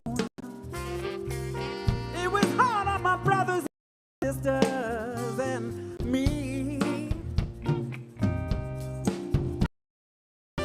running around and staying out. He wasn't much of a family man. Now, Daddy, when you coming home, Mama sitting all alone. where you been? Mama sits down next to me, tells me one day I will be a better man.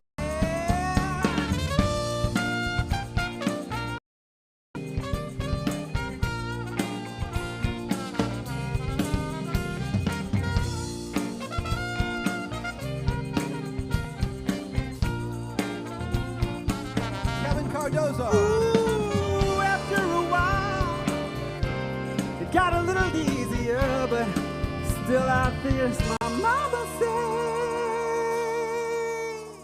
What'd she say?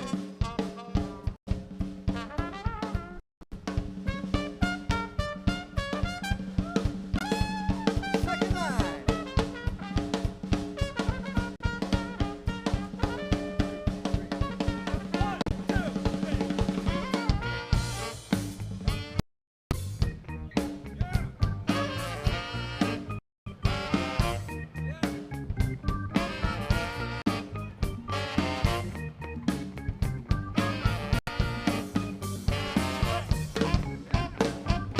Daddy, stay away.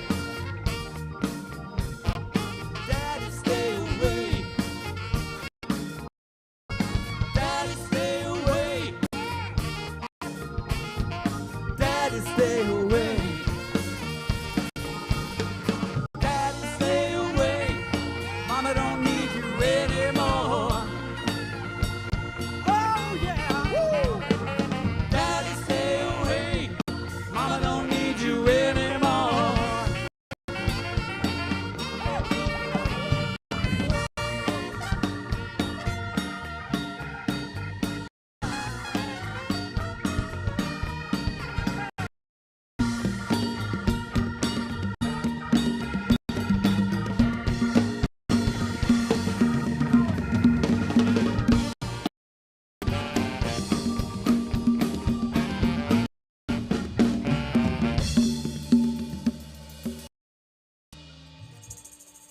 Well, that was a new ending.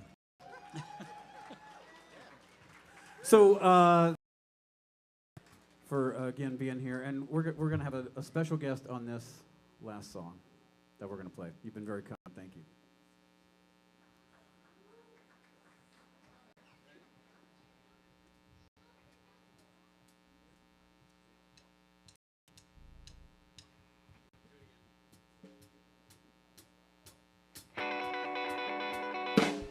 Come here, mama.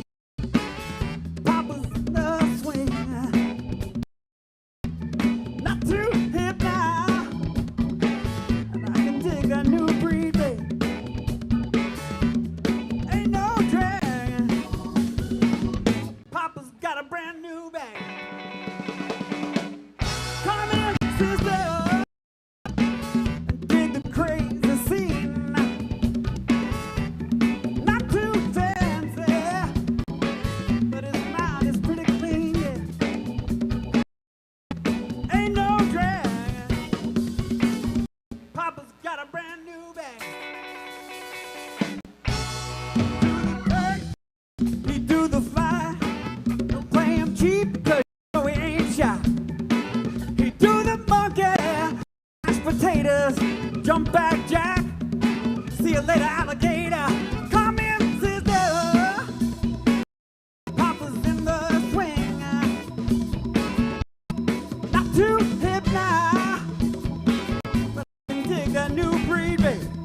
like a boomerang.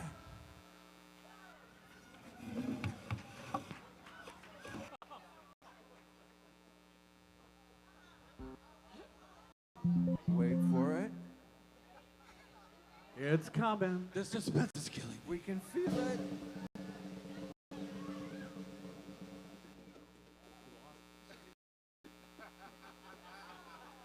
Like a boomerang.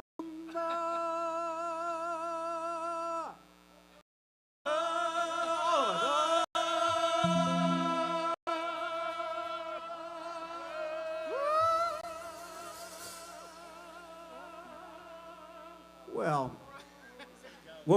here we go. Like a boomerang. Hey!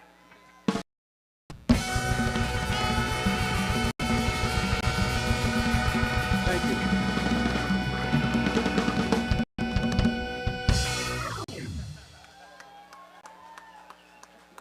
Columbus Soul and Salve. Great job, fellas.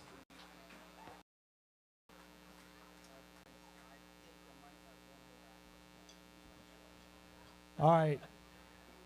Carlton had so many bands, projects, and we're going to see a couple of videos now and hear songs from Bridge Construction and Columbus musicians for Chris.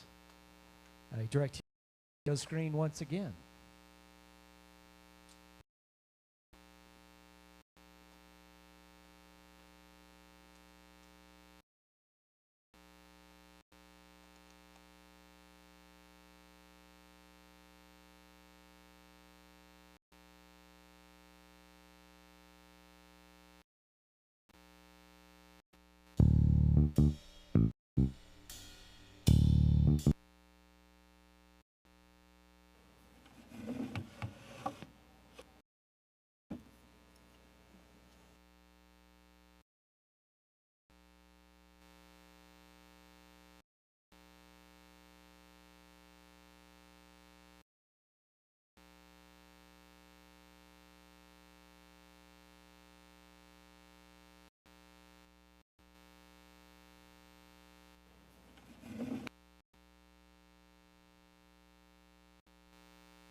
I'm feeling black and blue.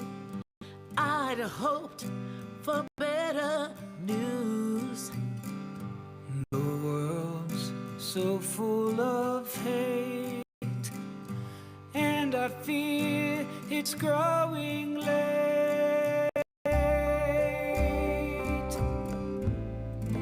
There's a light at the end of the There's a light at the end of the There's a light at the end of the world.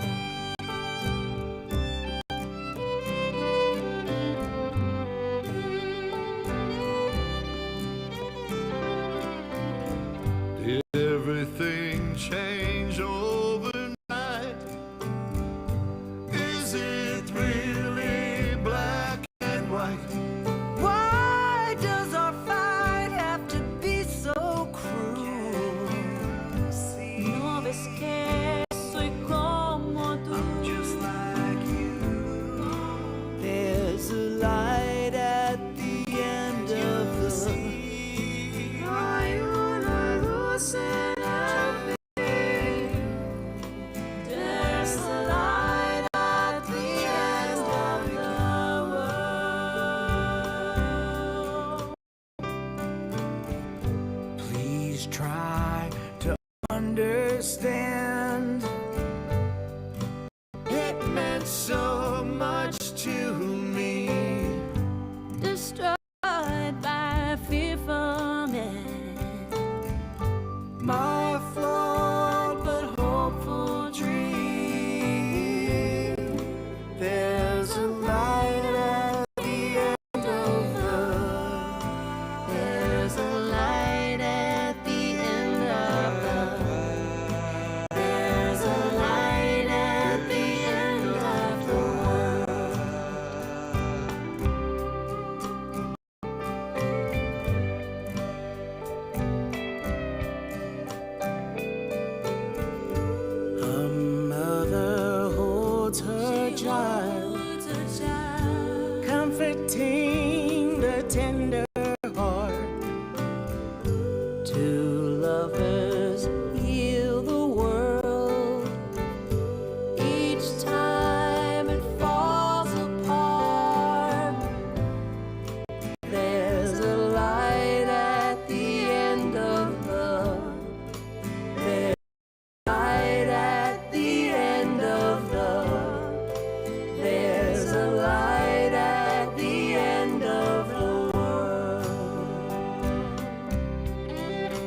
have nowhere to run.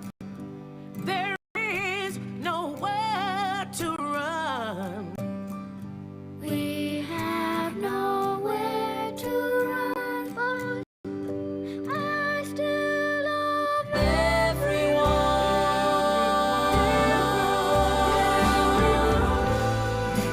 There's a light at the end of the. There's a light at the end of the.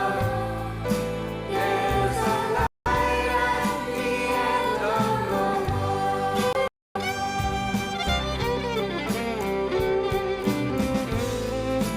There's a light at the end of the. There's a light at the end of the.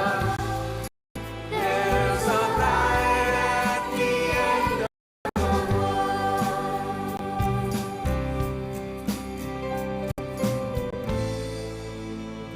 There's a light at the end of the. There's a light at the end of the. There's a light at the end of the world.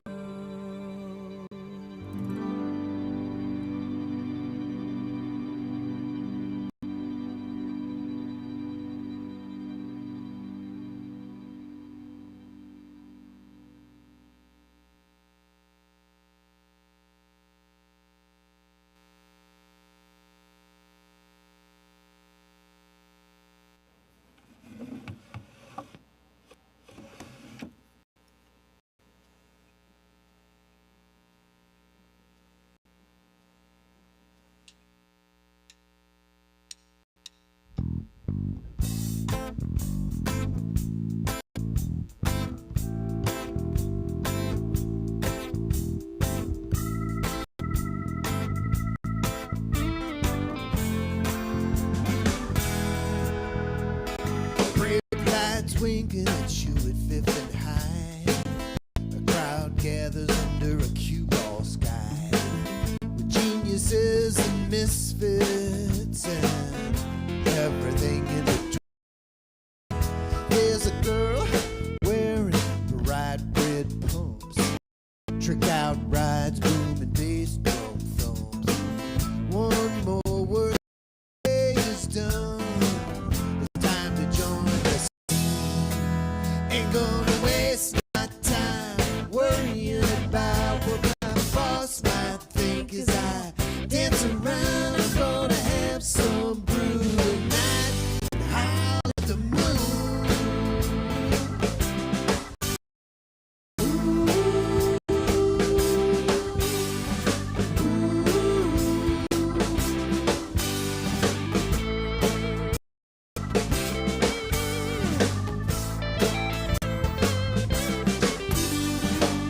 Dance with myself if no one else will. But two's better for the best pep. Drop those inhibitions and get in on the ground floor. You got a chance to lighten your heavy. There's a program you must code. Solve that little mystery and you're good forevermore. Ain't gonna waste my time worrying about what the world might think as I dance around. I'm gonna have some smoke tonight and howl at the moon.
questions for Chris.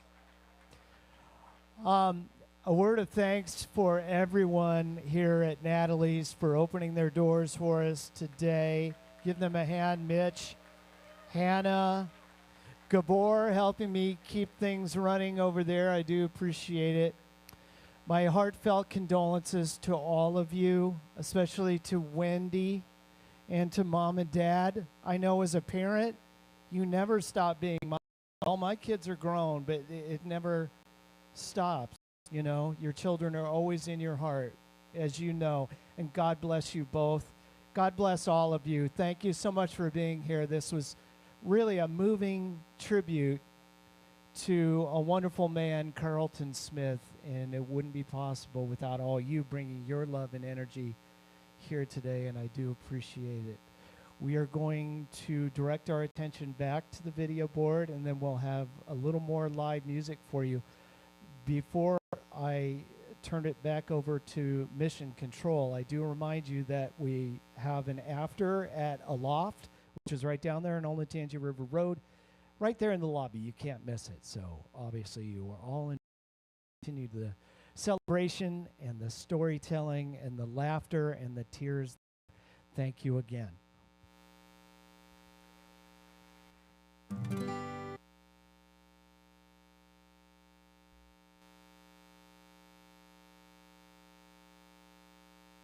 I think that's the most important thing, is why we're here, is our relationship with ourselves and with those that we love, those around us, relationships in general, you know, period. Because all this other stuff it's here. A daughter that hadn't spoken to me in 9 years, and a grandson, my very first grandson. And so I reached out to her and rekindled, you know, albeit it's still alive. But, you know, we did get together, her, and then she's the daughter of my first marriage. And so I actually asked her, I said, can you ask your mother if you can sit and talk? The last time we were all together, the last time I was with my ex-wife, it was not pretty. You know, and that was in 2013.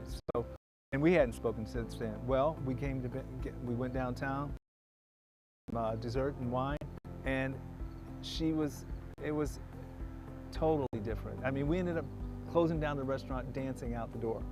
You know, I mean, I was amazed, you know, and so all these religions, I've just been calling people, saying, and not to say, hey, this is to say what's going on, but to say, hey, look, you know what, all that shit, it's so unimportant. So I just want you to know I love you. I really want you to know that. That's what's important, that you know. Call me, you know, all of that, or, you know, and so that's been so good for me. I mean, really good. I have 5 beautiful children, 3 girls and 2 boys, 2 marriages. My oldest, Ebony, she lives in Massachusetts, West Medford. She left here, never came back, except to visit. But she left here and went to MIT. She's married to a flight attendant. His name is Monroe. They have 2 children, so I have 2 grandchildren. And then Erica, her sister, she left here and went to Columbia. And she graduated from Columbia, got both her undergrad and master's there. So she and her son, my grandson, my first grandson, Jarseer, yeah, I saw them, you know, 2 months ago. My 3rd child is my son, Ree. He's my creative thinker. He's a drummer, as I am, and he's really good. You know, I remember giving him, I didn't give him, I said, all right, drumsticks, boom chuck, boom chuck, boom chuck, boom chuck, boom chuck. You know, and that's all I taught him. You know, and he's really good. And he's just had a baby. Yes, my 7th grandchild. She's adorable. And my 2nd son, Jariah, who is, he's got his own business. He's good. And then my youngest is Alexia, who is working for Jariah and she's got 3 kids and 3 sons. So I have 2 granddaughters and 5 grandsons. So yeah, they're all good, man. I mean, they're good humans, you know, in spite of their dads. I have 2 siblings. I have a brother, Ashley, who lives in DC, and my sister, she lives in Dayton. So she's got 2 kids. So I have a niece and a nephew. My dad's 91, mom 84. My dad's still driving, which is crazy, but he is. We still fuss and fight, but I love that man, you know. We fuss and fight. They bought me my first drum pad and snare sticks in Atlanta, Georgia, because we moved from here to Atlanta. Yes, and I went to take drum lessons from a student at Morehouse College. Yeah, they were very supportive of me playing drums, you know. So I guess my grandfather did, and I didn't know because that he played drums. So yeah, my mom plays piano. She used to sing with a symphony orchestra, so when we moved to there, we would go, my sister and I would go to rehearsals down at the Atlanta Arts Center back in the, you know, my father was a minister. I played in church a little, but I would go to my bedroom and I would play to the rock station. I wanted to play to Led Zeppelin, Rolling Stones. You know, I loved Earth, Wind and Fire and all that, but you know, I call that booty music. Well, you know, the thing about our band, we definitely straddled being a novelty band, you know, into a certain degree. But we took ourselves, the novelty comes in, okay, so you've got Royal Crescent Mob, you know, and we did this album cover for Spilled in the World. We were in royal garb. And I wish we'd had guidance to say, just because your name, you know, you don't have to dress like that, because what started happening, you know, like when we were in Europe, they were like, "That's gonna wear those costumes," you know, and it's like, I didn't even think about it. We should have dressed in, you know, or, you know, something a little bit more, I don't know. Had we had guidance, I think we would have done something different. We didn't split up on the best of terms, you know, yeah, that was rough. It broke my heart because, you know, I really believed that we were going to make it, and partly due to, you know, that was the word, the talk on the street, the buzz, you know, from the record company and all of this stuff, but it didn't happen that way, and it was a learning experience. When you come down off that high, you know, when you're like right there, you know, you're, at least you feel like you're there, because, you know, we were playing with a bunch of high-end bands and playing arenas, and, you know, granted it wasn't packed when we were out there, but nonetheless, I mean, we played with the B-52s like in 1989. We started out at Fillmore West, 2 nights sold out, and God, I remember going on that stage, thinking, well, at sound, we were thinking, oh man, we got this, because we were a competitive band. Oh my God, they kicked our butt because of their audience, but they kicked our butt. It was hard. When we first went on the road, you know, because we would spend a lot of time out on the road. It would be, you know, a lot of McDonald's, a lot of fast food, you know. I drank a lot, you know, smoke a lot. And that was weighing on me too, you know, partying and doing stupid shit. You know, just doing stupid shit. You know, getting drunk, not remembering the day, you know, and, you know, and I've traveled, you know, all over the United States playing music, and a little bit in Europe as well. And there's, you know, so much that I missed because I was drinking and partying. You know, I'm sorry, I blacked out, you know, more than I should have. And so, yeah, Wendy. We've been dating for like 6 years, and she, you know, from the beginning, she's always said, "You're the one, you're the one," and I was the one who's always saying, "I'm not so sure about that. I'm not so sure." You know, I've been divorced 3 times, and then I don't know, man. All this stuff went down.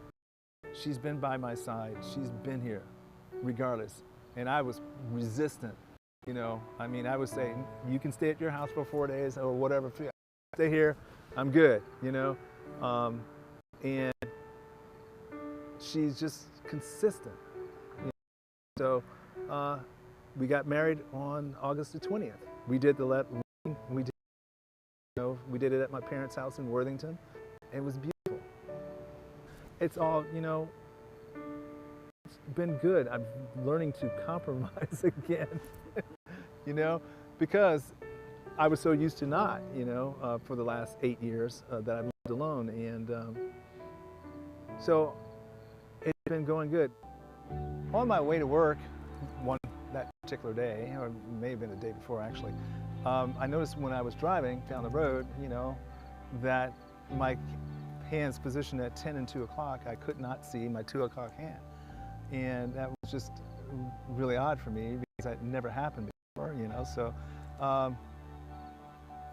so after a couple of days, I was like, no, this isn't right. I went to urgent care, and when I told them about my vision, they said, hey, we're going to send you over to the emergency room, Grove City, just so that you can, we can run a test, because you may have had a mild stroke. And I'm like, huh? Okay, okay. But you know, I've heard of them, but never experienced. So went over there, and basically they did a CT scan, and came back to the room, sat down. He says, well, actually, I don't have such good news for you. Actually, I'm going to deliver the worst. I said, okay. You know, and Wendy, my wife, was there. And he says, actually, we found 2 masses on your brain. I said, huh? Okay. What does that mean? He says, well, it's cancer. You know, you've got 2 cancerous tumors. We don't know anything about them other than that they exist.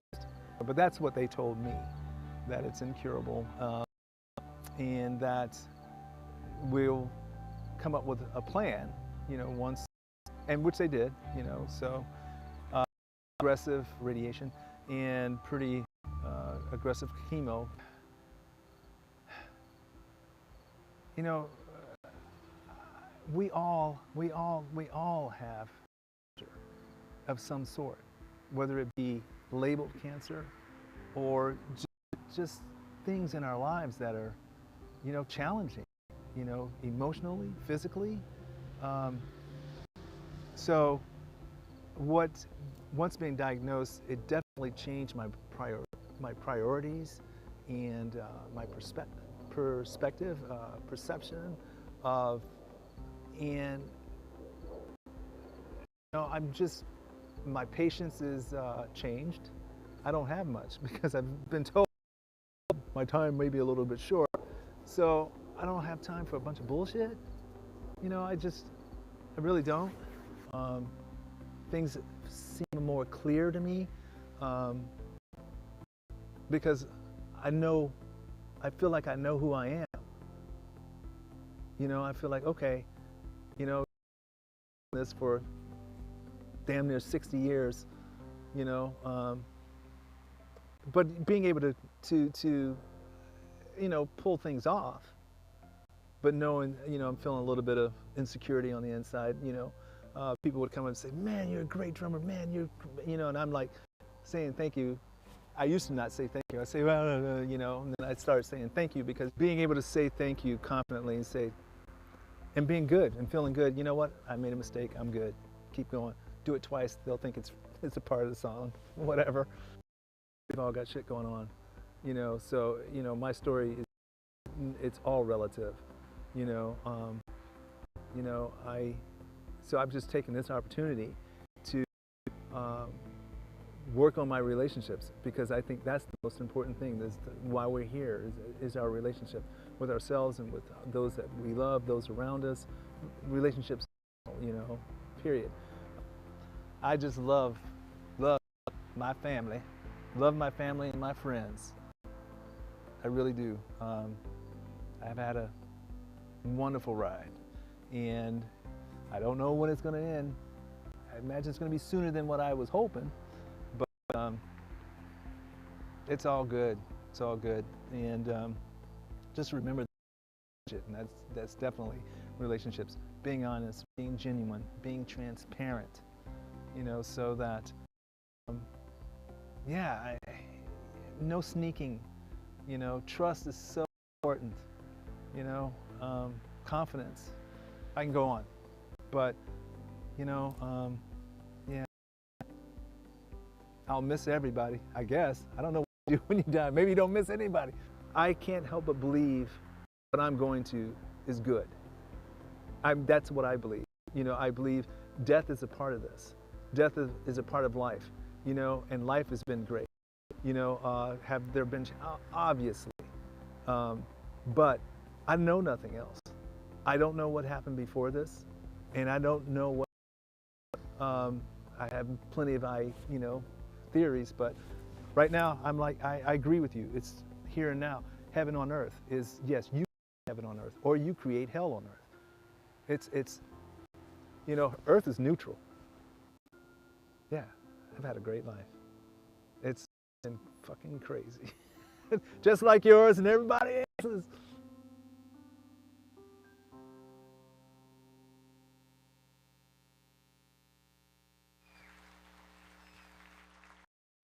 I take all of what he said to heart, but making everything a part of your song, because we are all human. We are all too human, and I just love that about making it part of your song.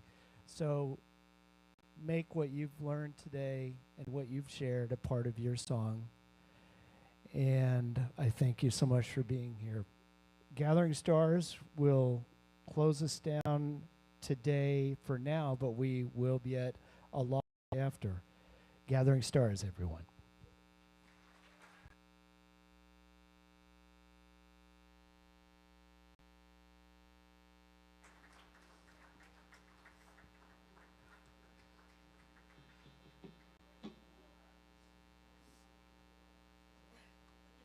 Thank you. Thank you, Carlton.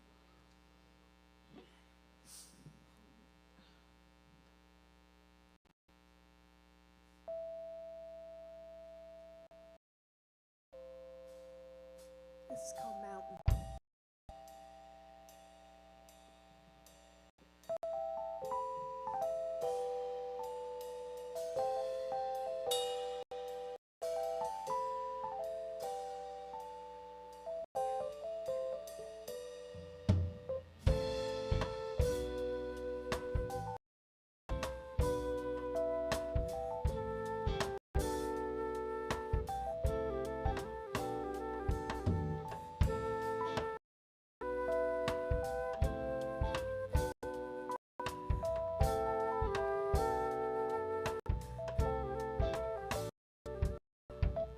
Oh, mountain, please tell me what you know. You've witnessed so much and your patience ever grows. I get stuck on these steps of sticks and stones. I stumble, I fall, I'm only flesh and bones.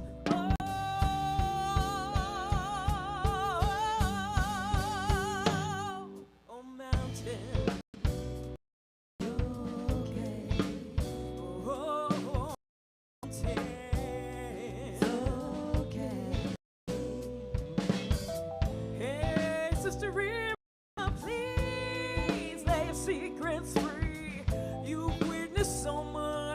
Still move gracefully. I get stuck on the dam of my petty ways. Maybe we're two good people with nothing left to say. I hold on to the faith. Everything's got a time and place. Don't get trapped in those tears on your face. Be brave, be kind, don't sacrifice your mind. Everything's gonna be okay. It's okay. Everything's gonna be okay. It's okay.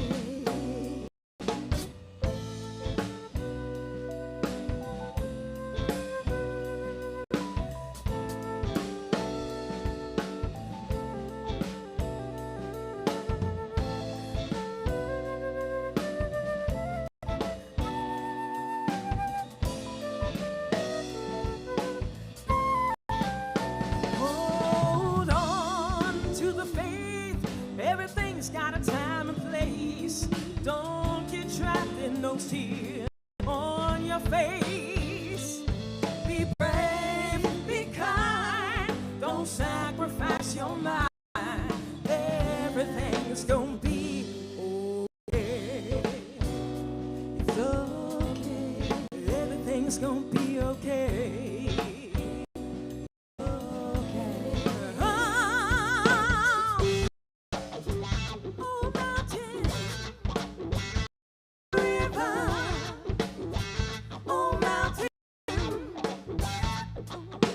Nothing stays the same, things always change. You may want to consider this. I say when you're steeped in sorrow, feeling no tomorrow, tragedy all around you, you're stuck in the dark with no light. You gotta know, you got to believe that peace is in sight. Let go, let nature flow, and know it's gonna be alright. Worry about it, that's what you got to say. Ain't gonna worry about it, cause it is gonna be okay. Oh mountain, oh river, oh mountain, oh, through the faith, everything's got a time and place. Don't get trapped in those tears on your face. Baby, don't sacrifice your peace of mind. Everything's gonna be okay.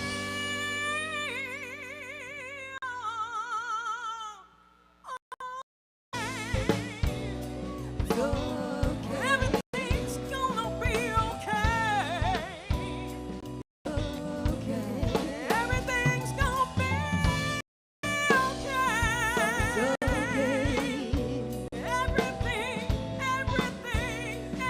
Everything, oh, Mother Mountain, Sister River, anytime we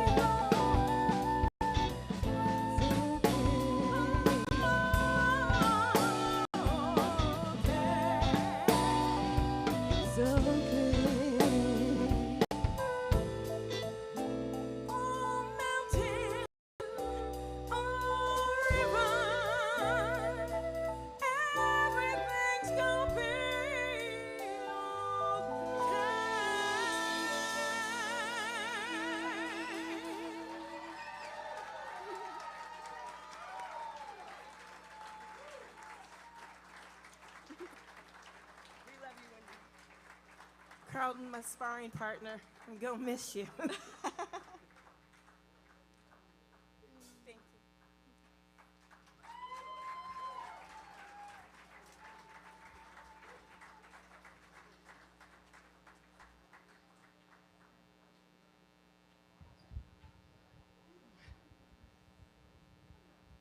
Thank you, everybody.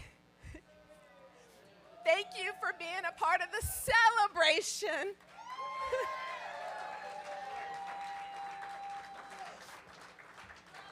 I hope you all enjoyed it as much as I did.